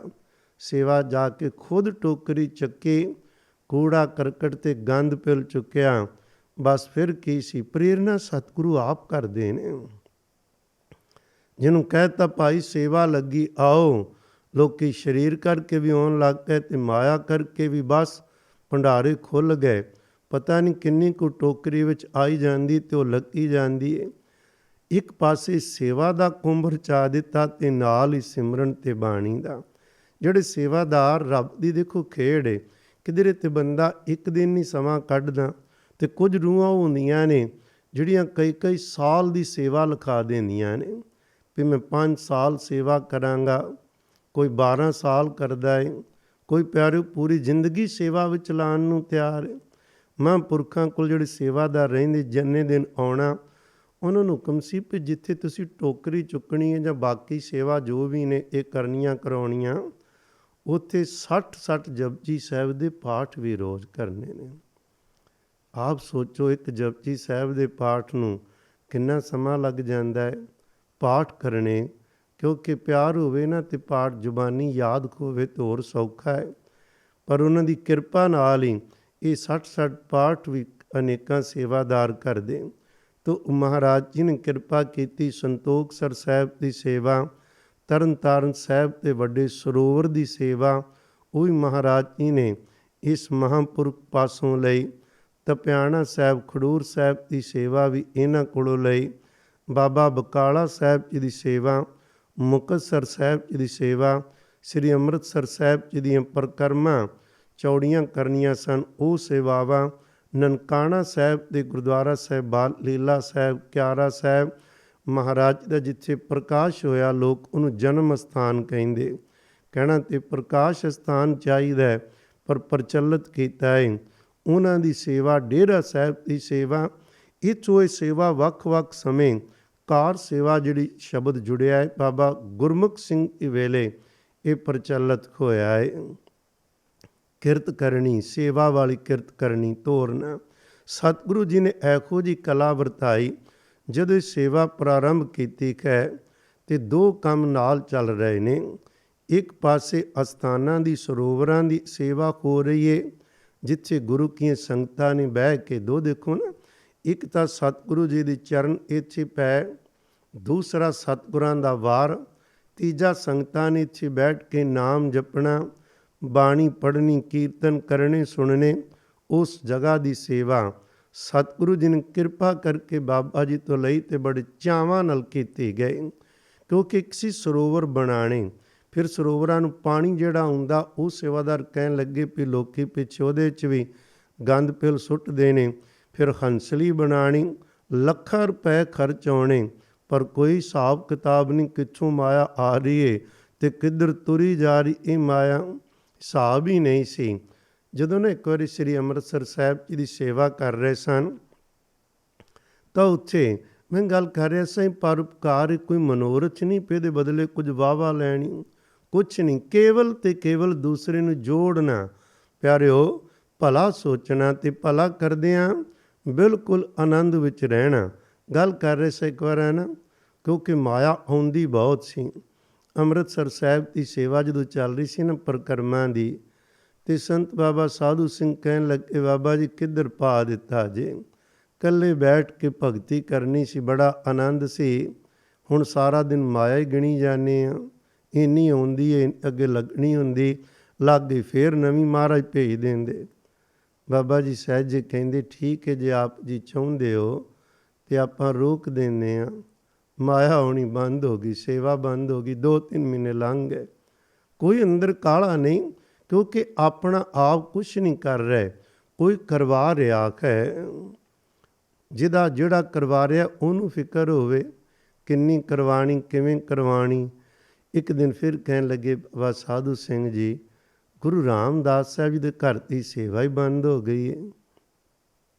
ਕਹਿਣ ਲੱਗੇ, ਜੇ ਚਾਹੁੰਦੇ ਹੋ ਤੇ ਚਲਾ ਲਈਏ, ਜ਼ਰੂਰ ਹੋਣੀ ਚਾਹੀਦੀ। ਅਰਦਾਸ ਕੀਤੀ, ਮਹਾਰਾਜ ਨੇ ਉਦੋਂ ਹੀ ਕਿਸੇ ਪ੍ਰੇਮੀ ਨੂੰ 50,000 ਰੁਪਈਆ, ਉਦੋਂ ਦਾ 50 ਵੇਖੋ ਅੱਜ ਦੇ ਕਿੰਨੇ ਲੱਖਾਂ ਤੋਂ ਉੱਤੇ ਬਣਦੇ ਨੇ, ਉਹ ਆ ਗਏ। ਸੇਵਾ ਫਿਰ ਪ੍ਰਾਰੰਭ ਹੋ ਗਈ। ਸੇਵਾ ਕਰਦਿਆਂ ਕੌਤਕ ਬੜੇ ਵਰਤਦੇ ਨੇ। ਇੱਕ ਅੰਮ੍ਰਿਤਸਰ ਸੀ, ਇੱਕ ਬੀਬੀ ਦਾ ਨਾਂ ਸੀ ਵੀਰੋ, ਅਤੇ ਉਸ ਦੇ ਨਾ ਰੱਬ ਵੱਲੋਂ ਹੱਥ ਪੈਰ ਜੁੜ ਗਏ, ਕੋਈ ਪੁਰਾਣਾ ਕਰਮ ਸੀ, ਸਜ਼ਾ ਭੁਗਤ ਰਹੀ ਸੀ, ਉਹ ਬਾਬਾ ਜੀ ਦੇ ਚਰਨਾਂ ਵਿੱਚ ਆਏ। ਕਹਿਣ ਲੱਗੇ, ਰੱਬ ਦੇ ਬਖਸ਼ਿਓ, ਗੁਰੂ ਰਾਮਦਾਸ ਪਿਤਾ ਨੂੰ ਪਿਆਰ ਕਰਦੇ ਹੋ, ਕਿੰਨੀਆਂ ਸੰਗਤਾਂ ਦੀਆਂ ਮਨੋਕਾਮਨਾ ਪੂਰੀਆਂ ਹੁੰਦੀਆਂ ਨੇ, ਮੈਂ ਗਰੀਬਣੀ 'ਤੇ ਵੀ ਤਰਸ ਕਰੋ। ਅਰਦਾਸ ਕੀਤੀ, ਕਹਿਣ ਲੱਗੇ, ਬੀਬਾ ਤੇਰੇ ਰੋਗ ਗੁਰੂ ਰਾਮਦਾਸ ਪਿਤਾ ਨੇ ਕੱਟ ਦਿੱਤੇ ਨੇ, ਪਰ ਹੁਣ ਜਿਹੜੇ ਹੱਥ ਪੈਰ ਖੁੱਲ੍ਹੇ 12 ਸਾਲ ਤੈਨੂੰ ਸੇਵਾ ਕਰਨੀ ਪਵੇਗੀ। ਕਹਿੰਦੀ 7 ਬੱਚਿਆਂ ਨੂੰ ਸੇਵਾ ਦਾ ਪ੍ਰਣ ਕੀਤਾ ਅਤੇ ਹੱਥ ਪੈਰ ਬਿਲਕੁਲ ਨਵੇਂ ਨਰੋਏ ਹੋ ਗਏ। ਅਤੇ ਜਦੋਂ ਕੋਈ ਸੇਵਾ ਕਰਦਾ ਹੱਥ ਪੈਰ ਨਹੀਂ, ਪਰਿਵਾਰਾਂ ਦੇ ਪਰਿਵਾਰ ਸੁਧਰ ਜਾਂਦੇ ਹਨ। ਗੁਰੂ ਕੇ ਪਿਆਰਿਓ, ਪਰ ਕੁਝ ਉਹ ਵੀ ਲੋਕ ਨੇ ਨਾ ਜਿਹੜੇ ਖੁਦ ਸੇਵਾ ਕਰਦੇ ਨਹੀਂ, ਪਰ ਸੇਵਾ ਕਰਨ ਵਾਲਿਆਂ ਵਿੱਚ ਰੁਕਾਵਟ ਜ਼ਰੂਰ ਪਾਉਂਦੇ ਨੇ। ਰੁਕਾਵਟ ਪਾਉਣ ਵਾਲਿਆਂ ਨੂੰ ਬਹੁਤ ਮਹਿੰਗੇ ਭਾਅ ਇਹ ਸੌਦਾ ਪੈਂਦਾ, ਕੋਈ ਸੌਖਾ ਜਿਹਾ ਕੰਮ ਨਹੀਂ। ਇੱਕ ਵਾਰ ਨਾ ਸੇਵਾ ਚੱਲ ਰਹੀ ਸੀ, ਜਦੋਂ ਤਰਨ ਤਾਰਨ ਸਾਹਿਬ ਦੇ ਸਰੋਵਰ 'ਚ ਪਾਣੀ ਪਾਉਣਾ ਸੀ, ਹੰਸਲੀ ਬਣਾਉਣੀ ਸੀ, ਨਹਿਰ ਤੋਂ ਸਰੋਵਰ ਤੱਕ ਪਾਣੀ ਲਿਆਉਣ ਲਈ ਇੱਕ ਛਤਨੀ ਹੰਸਲੀ, ਖਾਲ ਡੂੰਘਾ ਜੀ, ਖਾਈ ਪੱਟਣੀ ਤੇ ਪਾਣੀ ਲਿਆਉਣਾ। ਜ਼ਿਮੀਂਦਾਰ ਜਾਣਦੇ ਨੇ ਸਾਰੇ ਭਈ ਪਾਣੀ ਲਿਆਉਣਾ ਜਿਸ ਰਾਹ ਥਾਣੀ, ਉਹਨੂੰ ਹੰਸਲੀ ਕਹਿੰਦੇ। ਤਾਂ ਉਸ ਨੂੰ ਪਾਣੀ ਲਿਆਉਣਾ ਸੀ ਅਤੇ ਰਸਤੇ ਵਿੱਚ ਜੋਧਪੁਰ ਪਿੰਡ ਦੀ ਕਾਫੀ ਜ਼ਮੀਨ ਪੈਂਦੀ ਸੀ। ਬਾਬਾ ਜੀ ਸੇਵਾਦਾਰਾਂ ਨੂੰ ਨਾਲ ਲੈ ਕੇ ਉਹਨਾਂ ਨੂੰ ਬੇਨਤੀ ਕੀਤੀ, ਜੀ ਇੱਥੋਂ ਸਾਨੂੰ ਕੁਝ ਜ਼ਮੀਨ ਚਾਹੀਦੀ, ਉਹਦੀ ਕੀਮਤ ਦਿਆਂਗੇ ਪੂਰੀ ਦੀ ਪੂਰੀ, ਅਸੀਂ ਤੁਹਾਡੇ ਤੋਂ ਫ੍ਰੀ ਨਹੀਂ ਲਵਾਂਗੇ, ਪੈਸੇ ਕੀਮਤ ਦੇਵਾਂਗੇ, ਸਾਨੂੰ ਕੁਝ ਜ਼ਮੀਨ ਦਿੱਤੀ ਜਾਵੇ ਤਾਂ ਕਿ ਧੰਨ ਗੁਰੂ ਅਰਜਨ ਸਾਹਿਬ ਜੀ ਦੀਆਂ ਯਾਦਾਂ ਇਹ ਬਖਸ਼ਾਂ ਸੰਭਾਲੀਆਂ ਜਾਣ, ਪਾਣੀ ਆਵੇ। ਉਹਨਾਂ ਨੇ ਕਿਹਾ ਜ਼ਮੀਨ ਵੀ ਨਹੀਂ ਦੇਣੀ, ਗਾਲਾਂ ਕੱਢੀਆਂ, ਬਹੁਤ ਵਿਰੋਧ ਕੀਤਾ ਨੇ, ਬਹੁਤ ਭਲਾ ਮਾੜਾ ਚੰਗਾ ਬੋਲੇ। ਬਾਬਾ ਜੀ ਨੇ ਸੇਵਾਦਾਰਾਂ ਨੂੰ ਕਿਹਾ, ਇਹਨਾਂ ਨੂੰ ਕੋਈ ਜਵਾਬ ਨਹੀਂ ਦੇਣਾ ਅਸੀਂ, ਇਹਨਾਂ ਦੇ ਕੀ ਵਾਸਤੇ, ਪਰਮੇਸ਼ਰ ਦੀ ਰਜ਼ਾ ਇਸ ਤਰ੍ਹਾਂ ਹੈ। ਆ ਗਏ ਵਾਪਸ। ਸੇਵਾਦਾਰ ਕਹਿੰਦੇ, ਹੁਣ ਪਾਣੀ ਦਾ ਪ੍ਰਬੰਧ ਕਿੱਥੋਂ ਹੋਏਗਾ? ਕਹਿਣ ਲੱਗੇ, ਬਿਲਕੁਲ ਹੀ ਨਹੀਂ ਚਿੰਤਾ ਕਰਨੀ, ਇਹ ਜੇ ਸਤਿਗੁਰੂ ਜੀ ਦਾ ਕਾਰਜ ਉਹਨੇ ਕਰਨਾ ਹੈ, ਉਹਨੇ ਸਾਨੂੰ ਭੇਜਿਆ, ਜਾਓ ਬੇਨਤੀ ਕਰੋ, ਸਿਕਾਰ ਆਏ, ਨਾ ਕਰਵਾ ਦਿੱਤੀ, ਇਹ ਉਹਨਾਂ ਦੀ ਮਰਜ਼ੀ ਹੈ, ਆਪਾਂ ਨਹੀਂ ਫਿਕਰ ਕਰਨਾ। ਥੋੜ੍ਹਾ ਸਮਾਂ ਇਹੋ ਜਿਹਾ ਹੋਇਆ, ਪਿੰਡ ਵਿੱਚ ਆਪਸ ਵਿੱਚ ਲੜਾਈ ਹੋਈ, ਕਈ ਕਤਲ ਹੋ ਗਏ, ਉੱਧਰੋਂ ਮੀਂਹ ਪਿਆ, ਉਹਦੀ ਮਾਰ ਨਾਲ ਫਸਲਾਂ ਮਾਰੀਆਂ ਗਈਆਂ। ਫਿਰ ਹੋਸ਼ ਆਈ, ਕਿੱਥੋਂ ਇਹ ਅਚਾਨਕ ਕਿੱਥੋਂ ਕਤਲ ਆ ਗਏ, ਬਰਬਾਦੀ ਆ ਗਈ। ਪਿੰਡ ਵਾਲਿਆਂ ਨੂੰ ਖੁੜ ਗਈ ਵੀ ਇਹ ਜ਼ਰੂਰ ਜਿਹੜਾ ਸਾਧੂ ਦਾ ਅਤੇ ਸੰਗਤਾਂ ਦਾ ਨਿਰਾਦਰ ਕੀਤਾ ਨਾ, ਉਹਦੀ ਮਾਰ ਪਈ ਹੈ। ਕਦੇ ਭੁੱਲ ਕੇ ਪਿਆਰਿਓ ਕਿਸੇ ਦਾ ਬੁਰਾ ਨਾ ਸੋਚੀਏ। ਜੇ ਖੁਦ ਨਹੀਂ ਸੇਵਾ ਕਰ ਸਕਦੇ ਤੇ ਕਰਨ ਵਾਲਿਆਂ ਦਾ ਵਿਰੋਧ ਕਿਉਂ, ਗਾਲਾਂ ਕਿਉਂ? ਕਿਉਂਕਿ ਮਹਾਰਾਜ ਗੁਰੂ ਕਲਗੀਆਂ ਵਾਲੇ ਦੇ ਬਚਨ ਨੇ ਨਾ, ਸਹਿਬ ਕਹਿੰਦੇ ਸੰਤਨ ਦੁਖ ਪਾਏ ਤੇ ਦੁਖੇ, ਸੁਖ ਪਾਏ ਸਾਧਨ ਕੇ ਸੁਖੇ। ਜਦੋਂ ਰੱਬ ਦਾ ਪਿਆਰੇ ਦਾ ਦਿਲ ਦੁਖੇ ਤੇ ਰੱਬ ਦਾ ਆਪਣਾ ਦਿਲ ਦੁਖਦਾ ਹੈ। ਇਹ ਖੁਸ਼ ਹੋਵੇ ਤੇ ਉਹ ਖੁਸ਼ ਹੁੰਦਾ ਹੈ। ਫਿਰ ਮੁਆਫੀ ਮੰਗੀ, ਜ਼ਮੀਨ ਦਿੱਤੀ, ਫਿਰ ਪੈਸੇ ਵੀ ਨਾ ਲੈਣ। ਇਸੇ ਤਰ੍ਹਾਂ ਮੁਕਤਸਰ ਸਾਹਿਬ ਦੀ ਸੇਵਾ ਵੇਲੇ ਵੀ ਖੋਇਆ।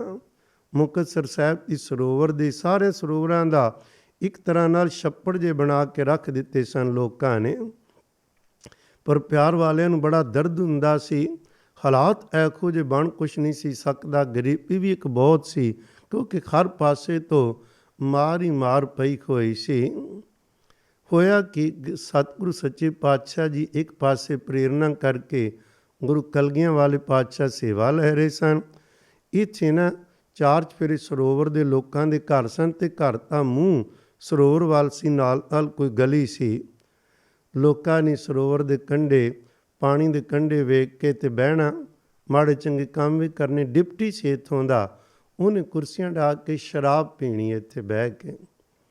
ਬਾਬਾ ਜੀ ਉਹਨਾਂ ਨੇ ਬੇਨਤੀ ਕੀਤੀ, ਭਾਈ ਇਹ ਸਰੋਵਰ ਏ, ਇਹਦੇ ਕੰਢੇ ਇਸ ਤਰ੍ਹਾਂ ਦਾ ਕਰਮ ਕਰਨਾ ਬੈਠ ਕੇ ਚੰਗਾ ਨਹੀਂ। ਉਹਨੇ ਸੁਣੀ ਨਹੀਂ, ਅੱਗੋਂ ਪੁੱਠਾ ਵੀ ਬੋਲਿਆ, ਮਾੜਾ ਵਿਵਹਾਰ ਕੀਤਾ। ਬਾਕੀ ਪਰਿਵਾਰਾਂ ਨੂੰ ਕਿਹਾ ਵੀ ਤੁਸੀਂ ਘਰਾਂ ਦੇ ਮੂੰਹ ਗਲੀ ਵੱਲ ਕਰੋ, ਵਿਚਕਾਰ ਕੰਧ ਕੱਢਦੇ ਹਾਂ, ਅਤੇ ਤੁਸੀਂ ਇੱਧਰ ਆਪਣੇ ਘਰਾਂ ਦੇ ਮੂੰਹ ਨਾ ਰੱਖੋ ਅਤੇ ਨਿਰਾਦਰ ਨਾ ਕਰੋ। ਲੋਕੀ ਝਟ ਕੇ ਡਿਪਟੀ ਕਹਿੰਦੇ ਤੂੰ ਕੌਣ ਖੁੰਨਾ ਹੈ ਸਾਨੂੰ ਘਟਾਉਣ ਵਾਲਾ, ਕਿਉਂਕਿ ਕੋਲ ਪਾਵਰ ਹੈ, ਤਾਕਤ ਹੈ। ਇਹਨਾਂ ਨੇ ਬੇਨਤੀ ਕੀਤੀ ਅਸੀਂ ਕੁਛ ਵੀ ਨਹੀਂ ਖੁੰਦੇ।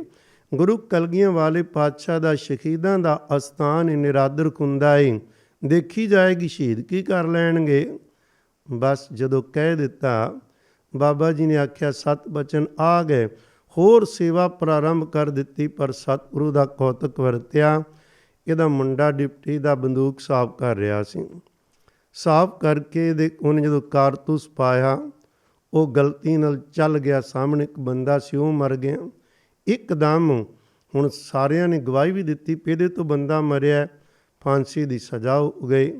ਹੁਣ ਅੱਖਾਂ ਖੁੱਲੀਆਂ, ਕੀ ਹੋਇਆ? ਆਇਆ ਬਾਬਾ ਜੀ ਦੇ ਕੋਲ, ਜੀ ਮਾਫੀ ਦੇ ਦਿਓ, ਮੇਰੇ ਤੋਂ ਭੁੱਲ ਹੋ ਗਈ। ਕਹਿਣ ਲੱਗੇ ਸੀ ਤੇ ਕੁਝ ਕੀਤਾ ਹੀ ਨਹੀਂ, ਤੂੰ ਜਾਣ ਤੇ ਗੁਰੂ ਕਲਗੀਆਂ ਵਾਲਾ ਜਾਣੇ। ਨਹੀਂ ਜੀ ਇੱਕ ਵਾਰੀ ਮੈਨੂੰ ਬਖਸ਼ੋ, ਮੇਰੇ ਤੋਂ ਬਹੁਤ ਵੱਡੀ ਭੁੱਲ ਹੋਈ ਹੈ। ਕਹਿਣ ਲੱਗੇ ਠੀਕ ਹੈ, ਤੂੰ ਆਪਣੀ ਭੁੱਲ ਦੀ ਖਿਮਾ ਮੰਗ, ਮਹਾਰਾਜ ਦੇ ਘਰ ਦੀ ਸੇਵਾ ਕਰਨ ਦਾ ਪ੍ਰਣ ਕਰ, ਸਤਿਗੁਰੂ ਤੇਰੇ ਪੁੱਤਰ ਨੂੰ ਫਾਂਸੀ ਦੀ ਸਜ਼ਾ ਨਹੀਂ ਲੱਗਣ ਦੇਣਗੇ, ਬਰੀ ਹੋ ਜਾਏਗਾ। ਬਚਨ ਕਰਨ ਦੀ ਦੇਰ ਸੀ। ਜਿਹੜੇ ਪੁੱਤਰ ਦੀ ਮੌਤ ਸਿਰ 'ਤੇ ਦਿਸਦੀ ਸੀ ਉਹ ਟਲ ਗਈ। ਵਾਕਿਆ ਹੀ ਉਹ ਕੇਸ ਰਫਾ ਦਫਾ ਹੋ ਗਏ। ਜਦੋਂ ਇਹੋ ਜਿਹੇ ਕੌਤਕ ਵੇਖਦੇ ਤੇ ਹੋਰ ਲੋਕੀ ਮਹਾਰਾਜ ਦੇ ਘਰ ਦੀ ਸੇਵਾ ਚਾਅ ਨਾਲ ਕਰਦੇ।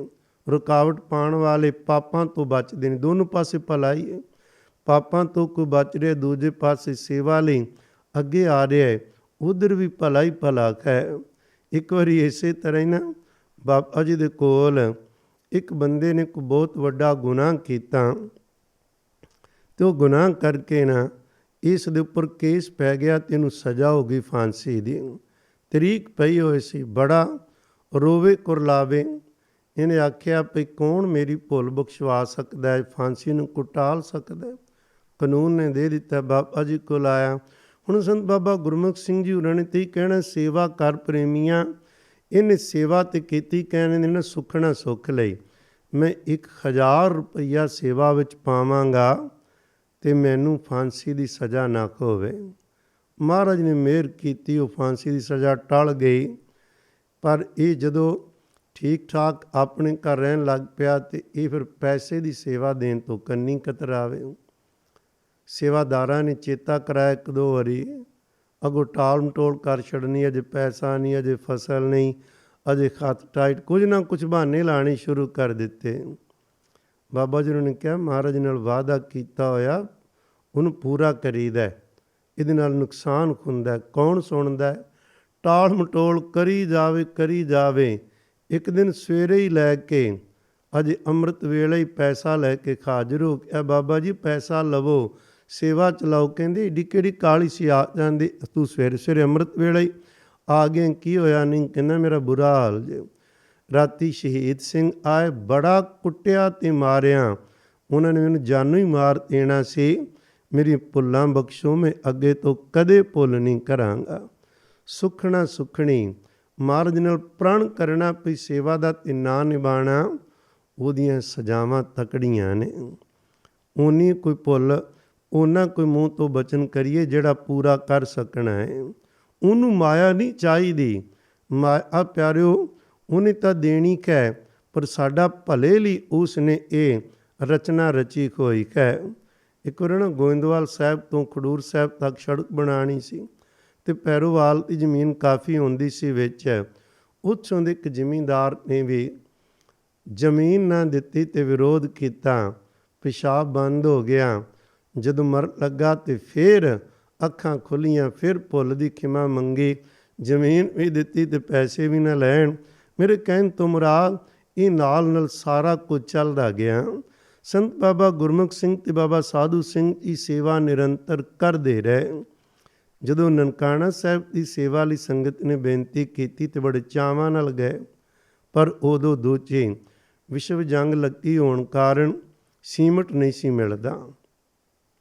ਜਿੱਧਰ ਜਾਣ ਸੀਮਟ ਮਿਲੇ ਨਾ, ਕਿਉਂਕਿ ਜਦੋਂ ਜੰਗ ਲੱਗੀ ਹੋਵੇ ਜੋ ਵਸਤਾਂ ਨੇ ਉਹ ਸਾਰੀਆਂ ਫੌਜਾਂ ਨੂੰ ਪਹੁੰਚਾਉਣੀਆਂ ਜ਼ਰੂਰੀ ਹੁੰਦੀਆਂ ਨੇ। ਕਿਧਰੋਂ ਨਾ ਮਿਲੇ ਕੋਈ ਸਮਾਨ, ਨਾ ਸਰੀਆ ਨਾ ਸੀਮਟ। ਨਿਰਾਸ਼ ਹੋ ਗਏ। ਜਿੱਥੋਂ ਮਿਲਣਾ ਸੀ ਵੱਡੀਆਂ ਜਗ੍ਹਾ ਤੋਂ, ਉਹ ਕਹਿੰਦੇ ਵੀ ਸਾਨੂੰ ਹੁਕਮ ਨਹੀਂ ਦੇਣ ਦਾ ਕਿਸੇ ਨੂੰ। ਬਾਬਾ ਜੀ ਨੇ ਕੜਾਹ ਪ੍ਰਸ਼ਾਦ ਦੀ ਦੇਗ ਤਿਆਰ ਕਰਕੇ ਧੰਨ ਗੁਰੂ ਨਾਨਕ ਸਾਹਿਬ ਜੀ ਦੇ ਚਰਨਾਂ 'ਚ ਅਰਦਾਸ ਕਰਕੇ ਪ੍ਰਸ਼ਾਦ ਤਿਆਰ ਜੋ ਕੀਤਾ ਸੀ, ਭੋਗ ਲਾਇਆ ਅਤੇ ਕਹਿੰਦੇ ਜਾਓ, ਜਿਨ੍ਹਾਂ ਕੋਲੋਂ ਸੀਮਟ ਲੈਣਾ ਹੈ ਨਾ, ਉਹਨਾਂ ਨੂੰ ਜਾ ਕੇ ਦੁਬਾਰਾ ਮਿਲੋ ਜੀ। ਉਹਨਾਂ ਨੇ ਨਾ ਕਰ ਦਿੱਤੀ ਚੰਗੀ ਤਰ੍ਹਾਂ, ਨਹੀਂ ਜਾਓ, ਜਾ ਕੇ ਪ੍ਰਸ਼ਾਦ ਦੇਣਾ ਵੀ ਉੱਥੋਂ ਭੇਜਿਆ ਏ, ਅਤੇ ਉਸ ਤੋਂ ਬਾਅਦ ਗੱਲ ਕਰਿਆ ਜੀ। ਪ੍ਰਸ਼ਾਦ ਦਿੱਤਾ, ਛਕਿਆ, ਬੇਨਤੀ ਕੀਤੀ ਅਤੇ ਉਹਨਾਂ ਦੇ ਅੰਦਰ ਹੀ ਬਦਲ ਗਏ। ਪਿਆਰਿਓ ਇਹਨਾਂ ਬਹੁਤ ਖੁੱਲ੍ਹਾ ਸੀਮਟ ਜਿਹੜਾ ਸੀ ਉਹਨਾਂ ਨੇ ਭੇਜਿਆ। ਦੂਸਰੇ ਪਾਸੇ ਇੱਕ ਪ੍ਰੇਮੀ 25,000 ਰੁਪਈਆ ਵੀ ਲੈ ਕੇ ਆ ਗਏ। ਉੱਧਰੋਂ ਸੀਮਟ ਦੇਣ ਵਾਲੇ ਦਾ ਮਨ ਬਣਾ ਤਾ, ਉੱਧਰੋਂ ਪੈਸੇ ਦਾ ਪ੍ਰਬੰਧ ਕਰ ਦਿੱਤਾ। ਸੇਵਾ ਪ੍ਰਾਰੰਭ ਸੀ। ਇੱਕ ਦਿਨ ਬਾਬਾ ਜੀ ਨੇ ਨਨਕਾਣਾ ਸਾਹਿਬ ਬਹੁਤ ਬਿਮਾਰ ਹੋ ਗਏ। ਪ੍ਰੇਮੀਆਂ ਨੂੰ ਸ਼ੱਕ ਪੈ ਗਿਆ ਵੀ ਸਰੀਰ ਛੱਡ ਜਾਣਗੇ। ਕਹਿਣ ਲੱਗੇ ਘਬਰਾਓ ਨਾ, ਸਾਡਾ ਪ੍ਰਾਣ ਹੈ, ਅਸੀਂ ਅੰਮ੍ਰਿਤਸਰ ਸਾਹਿਬ ਗੁਰੂ ਰਾਮਦਾਸ ਪਿਤਾ ਦੀ ਨਗਰੀ 'ਚ ਸਰੀਰ ਛੱਡਣਾ ਹੈ, ਇੱਥੇ ਨਹੀਂ ਛੱਡਦੇ। ਚਾਟੀਵਿੰਡ ਤੋਂ ਬਾਹਰ 45 ਸਾਲ ਸੰਤ ਬਾਬਾ ਗੁਰਮੁਖ ਸਿੰਘ ਜੀ ਨੇ ਇੱਥੇ ਬਤੀਤ ਕੀਤੇ ਸਨ। ਗੱਲ ਕਰ ਰਹੇ ਸਾਂ ਵੀ ਸੇਵਾ ਇੱਥੋਂ ਪਤਾ ਲੱਗਦਾ ਹੈ ਨਾ ਵੀ ਕੌਣ ਪਿੱਛੇ ਬੈਠ ਕੇ ਕਰਵਾ ਰਿਹਾ ਹੈ, ਕਿਵੇਂ ਇਹ ਸਾਰਾ ਕੁਝ ਵਰਤਦੀਆਂ ਕਹਾਣੀਆਂ, ਪਰ ਦਿਨੇ ਰਾਤ ਔਖੇ ਖੋ ਰਹੇ ਨੇ ਕਿਹਦੇ ਲਈ? ਦੂਜਿਆਂ ਵਾਸਤੇ। ਸੋਹਣੇ ਸੋਹਣੇ ਸਰੋਵਰ, ਬਿਲਡਿੰਗਾਂ ਬਣਾਉਣੀਆਂ, ਸੜਕਾਂ ਬਣਾ ਦੇਣੀਆਂ, ਜਿਹੜਾ ਕੰਮ ਸਰਕਾਰਾਂ ਤੋਂ ਨਹੀਂ ਹੁੰਦਾ। ਸੰਤ ਬਾਬਾ ਗੁਰਮੁਖ ਸਿੰਘ ਜੀ ਨੇ ਆਖੋ ਜੀ ਕਾਰ ਸੇਵਾ ਦੀ ਪਰੰਪਰਾ ਤੋਰੀ, ਇਹਨਾਂ ਸਾਧੂਆਂ ਨੇ ਕਰ ਵਿਖਾਇਆ, ਇਹਨਾਂ ਤੋਂ ਹੀ ਵਰਸਾਏ ਹੋਏ ਨਾ। ਬਾਅਦ ਵਿੱਚ ਸੰਤ ਬਾਬਾ ਜੀਵਨ ਸਿੰਘ ਜੀ, ਬਾਬਾ ਦਲੀਪ ਸਿੰਘ ਜੀ, ਅਨੇਕਾਂ ਮਹਾਂਪੁਰਖ ਹੋਏ ਬਾਅਦ ਵਿੱਚ। ਤੋਂ ਗੱਲ ਕਰ ਰਹੇ ਸਾਂ, ਇਹਨਾਂ ਦੀਆਂ ਕਮਾਈਆਂ ਬੜੀਆਂ ਪਰਉਪਕਾਰ ਲਈ ਆਉਂਦੇ ਸਨ। ਜਦੋਂ ਨਾ 1919 ਦੀ ਵਿਸਾਖੀ ਸੀ ਅਤੇ ਬਾਬਾ ਜੀ ਕਹਿਣ ਲੱਗੇ ਅੱਜ ਅੰਮ੍ਰਿਤਸਰ ਵਿੱਚ ਬਹੁਤ ਖੂਨ ਰੁੜਨਾ ਹੈ, ਖੂਨ ਦੀਆਂ ਨਦੀਆਂ ਵਹਿ ਤੁਰਨੀਆਂ ਨੇ, ਕੋਈ ਬਾਹਰ ਨਾ ਨਿਕਲਿਆ ਜੇ। ਉਹ ਦਿਨ ਆਪ ਜੀ ਨੂੰ ਪਤਾ ਹੈ ਜੋ ਕੁਝ ਸਾਕਾ ਵਰਤਿਆ ਸੀ ਜਲਿਆਂਵਾਲੇ ਬਾਗ ਵਿੱਚ, ਬਹੁਤ ਹੋਇਆ। ਅਤੇ ਕੁਛ ਬੰਦੇ ਹਕੂਮਤ ਨੇ ਪਕੜੇ ਅਤੇ ਇੱਕਦਮ ਸਿੱਧੀ ਉਹਨਾਂ ਨੂੰ ਫਾਂਸੀ ਦੀ ਸਜ਼ਾ ਹੀ ਸੁਣਾਉਂਦੇ ਸੀ। ਕਿਹੜਾ ਕੋਈ ਕਿਸੇ ਨਾਲ ਹਮਦਰਦੀ ਸੀ, ਮਾਰਦੇ ਸੀ ਬਹੁਤ, ਸਿੱਧੀਆਂ ਗੋਲੀਆਂ ਮਾਰ, ਜਿਹੜੇ ਮਰ ਗਏ ਕੋਈ ਬਚ ਗਏ। ਫਿਰ ਉਹਨਾਂ ਨੇ ਸਾਜ਼ਿਸ਼ ਕੀਤੀ, ਉਹਨਾਂ ਨੂੰ ਲਾਹੌਰ ਸੈਂਟਰਲ ਜੇਲ੍ਹ ਵਿੱਚ ਫਾਂਸੀ ਦੀ ਸਜ਼ਾ ਸੀ ਵੀ ਛੇਤੀ ਨਾਲ ਦੇ ਦਿਓ। ਉਹਨਾਂ ਵਿੱਚ ਇੱਕ ਨਾ ਗੁਰੂ ਘਰ ਦੀ ਪ੍ਰੇਮਣ ਸੀ ਮਾਤਾ ਪਰਮੇਸ਼ਰੀ ਦੇਈ, ਬਹੁਤ ਉਹਨੇ ਸੇਵਾ ਕਰਨੀ, ਉਹਦਾ ਪੁੱਤਰ ਵੀ ਸੀ। ਉਹਨੂੰ ਜਦੋਂ ਪਤਾ ਲੱਗਾ ਬਾਬਾ ਜੀ ਕੋਲੋਂ ਨੇ ਬੇਨਤੀਆਂ ਕੀਤੀਆਂ, ਬਾਬਾ ਜੀ ਪੁੱਤਰ ਦੀ ਮੌਤ ਦਾ ਵਾਰੰਟ ਜਾਰੀ ਹੋ ਗਿਆ, ਕੁਛ ਕਰੋ। ਬਾਬਾ ਜੀ ਕਹਿਣ ਲੱਗੇ ਉਹਨਾਂ ਨੂੰ ਫਾਂਸੀ ਕਿਸੇ ਵੀ ਸਣ, ਇੱਕ ਨੂੰ ਵੀ ਫਾਂਸੀ ਦੀ ਸਜ਼ਾ ਨਹੀਂ ਹੋਣੀ, ਉਮਰ ਕੈਦ ਵਿੱਚ ਬਦਲ ਜਾਏਗੀ। ਉੱਧਰੋਂ ਖਬਰਾਂ ਆਉਣ ਪਈ ਕੱਲ੍ਹ ਨੂੰ ਕਹਿ, ਐਨ ਜਦੋਂ ਫਾਂਸੀ ਲਈ ਤਿਆਰੀ ਹੋ ਗਈ ਉਦੋਂ ਚਿੱਠੀ ਆਈ ਵੀ ਇਹਨਾਂ ਨੂੰ ਫਾਂਸੀ ਨਾਲ ਉਮਰ ਕੈਦ ਕਰ ਦਿਓ। ਰੱਬ ਦੀਆਂ ਬਖਸ਼ਾਂ ਨਾਲ ਜਦੋਂ ਇਸ ਤਰ੍ਹਾਂ ਦੇ ਕੌਤਕ ਨਾਲ ਵਰਤਦੇ ਸਨ। ਪਿਆਰਿਓ, ਜਿਨ੍ਹਾਂ ਨੂੰ ਨਾ ਸੋਝੀਏ ਉਹ ਹੀ ਜਾਣਦੇ ਨੇ ਇਹੋ ਜਿਹੇ ਸਤਿਪੁਰਖ ਕਿਹੜੇ ਕਿਹੜੇ ਪੱਖ ਤੋਂ ਭਲਾ ਕਰਦੇ ਨੇ। ਜਦੋਂ ਨਾ ਉਹਨਾਂ ਦੀ ਕੋਈ ਸੀ ਵੀ ਸਾਰਿਆਂ ਨੂੰ ਪ੍ਰੇਰਨਾ ਕਰਨੀ ਵੀ ਧੰਨ ਸ੍ਰੀ ਗੁਰੂ ਗ੍ਰੰਥ ਸਾਹਿਬ ਜੀ ਕੋਲ ਕਿਹੜੀ ਰਹਿਮਤ ਨਹੀਂ ਹੈ, ਤੁਸੀਂ ਲੈਣ ਵਾਲੇ ਬਣੋ, ਪਰ ਲੈਣ ਲਈ ਸੇਵਾ ਕਰੋ, ਬਾਣੀ ਪੜ੍ਹੋ, ਬਾਣੀ ਦਾ ਬਹੁਤ ਜਾਪ ਕਰਾਇਆ ਕਰ। ਜਦੋਂ ਸੇਵਾ ਕਰਦੇ ਸੀ ਨਾ ਤੇ ਕਈਆਂ ਨੇ ਕਹਿਣਾ ਜੀ ਸਾਡੇ ਘਰੋਂ ਪ੍ਰਸ਼ਾਦਾ ਛਕੋ, ਕਹਿਣ ਲੱਗੇ ਨਹੀਂ ਜੇ ਛਕਾਣਾ ਹੈ ਤਾਂ ਕੀਮਤ ਦੇਣੀ ਪੈਣੀ ਜੇ। ਕਹਿਣਾ ਜੀ ਹੁਕਮ ਕਰੋ, 10 ਸੁਖਮਨੀ ਸਾਹਿਬ ਦੇ ਪਾਠ ਰੋਜ਼ ਕਰਨੇ ਨੇ। ਵੱਡੀਓ ਹੀ ਸੇਵਾ ਲਾਉਂਦੇ, ਇਹਨੂੰ ਲਾਉਂਦੇ ਛੋਟੀ ਮੋਟੀ ਨਹੀਂ। ਪਾਠ ਤਾਂ ਇੱਕ ਨਹੀਂ ਬੰਦੇ ਤੋਂ ਹੁੰਦਾ। ਬੰਦਾ ਕਹੇਗਾ ਮੈਂ 10 ਘੰਟੇ ਰੋਜ਼ ਪਾਠ ਕਰਾਂਗਾ ਤੇ ਬਾਕੀ ਕੰਮ ਕਦੋਂ ਕਰਾਂਗਾ? ਨਹੀਂ, ਮਹਾਰਾਜ ਦੀਆਂ ਬਖਸ਼ਾਂ ਵੀ ਫਿਰ ਉਨੀਆਂ ਹੀ ਵੱਡੀਆਂ ਹੁੰਦੀਆਂ ਨੇ। ਕਹਿਣਾ ਵੀ 10 ਪਾਠ ਕਰੋ ਤੇ ਫਿਰ ਪ੍ਰਸ਼ਾਦਾ ਤੁਹਾਡੇ ਕੋਲ ਛਕ ਲਵਾਂਗੇ। ਇਸੇ ਤਰ੍ਹਾਂ ਹੀ ਜਦੋਂ ਫਿਰ ਕਲਾ ਵੀ ਵਰਤਣੀ ਹੈ ਨਾ, ਸ੍ਰੀ ਗੁਰੂ ਗ੍ਰੰਥ ਸਾਹਿਬ ਪਾਤਸ਼ਾਹ ਜੀ ਦੇ ਚਰਨਾਂ ਨਾਲ ਜੁੜਦਾ ਵੀ ਤੇ ਤੂੰ ਤਾਂ ਹੀ ਨਾ ਅੰਮ੍ਰਿਤ ਸੰਚਾਰ ਕਰਾਣੇ, ਅਨੇਕਾਂ ਰੂਹਾਂ ਦਾ ਭਲਾ ਹੋਣਾ। ਇੱਕ ਵਾਰੀ ਨਾ ਜਦੋਂ 1947, ਕਿਉਂਕਿ 47 ਵਿੱਚ ਹੀ ਬਾਬਾ ਜੀ ਬਾਅਦ ਵਿੱਚ ਸ਼੍ਰੀ ਤਿਆਗ ਜਾਂਦੇ ਨੇ, ਉਦੋਂ ਵੀ ਬੜੇ ਕੌਤਕ ਹੋਏ।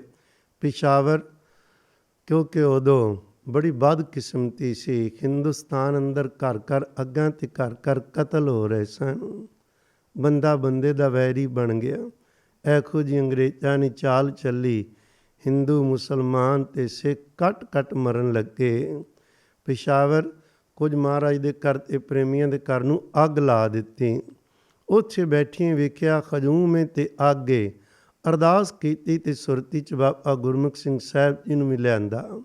ਇੱਥੇ ਬਾਬਾ ਜੀ ਨੇ ਅਚਾਨਕ ਸੇਵਾਦਾਰਾਂ ਨੂੰ ਕਹਿੰਦੇ ਅੰਮ੍ਰਿਤਸਰ ਸਾਹਿਬ ਸਾਡੇ ਤੇ ਪਾਣੀ ਪਾਈ ਚੱਲੋ। ਪਾਣੀ ਇੱਥੇ ਪੈ ਰਿਹਾ, ਉਧਰ ਅੱਗ ਬੁਝ ਗਈ, ਉਹਨਾਂ ਨੂੰ ਤੱਤੀ ਵਾਹ ਨਾ ਲੱਗੀ। ਲਾਲ ਪੁਰਸ਼ਨ ਪ੍ਰੇਮੀ, ਉਹਨਾਂ ਦੀ ਅਰਦਾਸ ਕੀਤੀ, ਸਤਿਗੁਰੂ ਦੀ ਕਲਾ ਵਰਤੀ, ਸਹੀ ਸਲਾਮਤ ਉਹ ਵੀ ਹਿੰਦੁਸਤਾਨ ਵਿੱਚ ਪਹੁੰਚ ਗਏ। ਬਾਬਾ ਜੀ ਹੋਰਾਂ ਨੇ ਵੇਖਿਆ ਇੱਕ ਦਿਨ ਖਬਰ ਮਿਲੀ ਵੀ ਕੁਝ ਮੁਸਲਮਾਨਾਂ ਦਾ ਮੁਹੰਮਦ ਬਖਸ਼ ਇੱਕ ਆਗੂ ਹੈ ਵੀ ਉਹਦੀ ਅਗਵਾਈ ਚੱਲੇ ਬਹੁਤ ਵੱਡਾ ਇੱਕ ਕਾਫਲਾ ਜਿਹੜਾ ਹਰੀਕੇ ਪੱਤਨ ਤੋਂ ਪਾਰ ਹੋ ਕੇ ਇੱਧਰ ਉਹ ਆ ਰਿਹਾ, ਪਾਕਿਸਤਾਨ ਵਾਲੀ ਸਾਈਡ ਨੂੰ ਜਾ ਰਿਹਾ ਹੈ। ਅਤੇ ਉਹਨਾਂ ਨੇ ਇਸ ਮੁਹੰਮਦ ਬਖਸ਼ ਦੀ ਆਗੂ ਦੀ ਅਗਵਾਈ ਥੱਲੇ ਟੱਪਣੇ ਦੇ ਤਰਨ ਤਾਰਨ ਦੇ ਕੋਲ ਇੱਧਰ ਦੇ ਕੁਝ ਲੋਕਾਂ ਨੇ ਸ਼ਹਿ ਲਾਈ ਹੋਈ ਵੀ ਜਦੋਂ ਕਾਫਲਾ ਇੱਥੇ ਆਵੇ ਤੇ ਸਾਰੇ ਕਤਲ ਕਰ ਦਿਓ। ਉਧਰੋਂ ਮੁਸਲਮਾਨ ਕਤਲ ਕਰੀ ਜਾ ਰਹੇ ਸਨ। ਅਨੇਕਾਂ ਸਿੱਖ ਪਰਿਵਾਰ ਕਤਲ ਹੋ ਗਏ, ਕਿਸੇ ਦੇ ਮਾਪੇ ਕਤਲ ਤੇ ਬੱਚੇ ਰਹਿ ਗਏ, ਕਿਸੇ ਦੇ ਬੱਚੇ ਕਤਲ ਤੇ ਮਾਪੇ ਮਾਰੇ ਗਏ ਬਿਨਾਂ ਕਾਰਨ ਤੋਂ। ਇਹ ਕਤਲੋ ਗਾਰਤ 47 ਦੀ ਸੁਣੀ ਤੇ ਪੜ੍ਹੀ ਨਹੀਂ ਜਾਂਦੀ। ਜਿਹੜੇ ਲੰਘ ਕੇ ਆਏ ਬਜ਼ੁਰਗ ਦੱਸਦੇ ਨੇ, ਬਹੁਤ ਦਰਦਨਾਕ ਕਹਾਣੀਆਂ ਨੇ। ਜਦੋਂ ਉਹਦੇ 'ਚ ਮੁਹੰਮਦ ਬਖਸ਼ ਦਾ ਆ ਰਹੇ ਸੀ ਬੜਾ ਵੱਡਾ ਕਾਫਲਾ ਤੇ ਤਰਨ ਤਾਰਨ ਕੋਲ ਪਤਾ ਲੱਗਾ ਬਾਬਾ ਗੁਰਮੁਖ ਸਿੰਘ ਹੋਰਾਂ ਨੂੰ ਵੀ ਇੱਥੇ ਉਹਨਾਂ ਨੂੰ ਘੇਰ ਕੇ ਮਾਰਨਾ। ਪਹਿਲਾਂ ਹੀ ਪਹੁੰਚ ਕੇ ਬਾਬਾ ਜੀ ਉੱਥੇ 1000 ਕੁ ਬੰਦੇ ਲਈ ਪ੍ਰਸ਼ਾਦ ਪਾਣੀ ਲੈ ਕੇ ਜਦੋਂ ਕਾਫਲਾ ਆਇਆ ਤੇ ਸਮਝ ਗਏ ਮੁਹੰਮਦ ਬਖਸ਼ ਤੇ ਸਾਰਾ ਕਾਫਲਾ ਇੱਥੋਂ ਬਚ ਕੇ ਨਹੀਂ ਸਾਨੂੰ ਕਿਸੇ ਜਾਣ ਦੇਣਾ।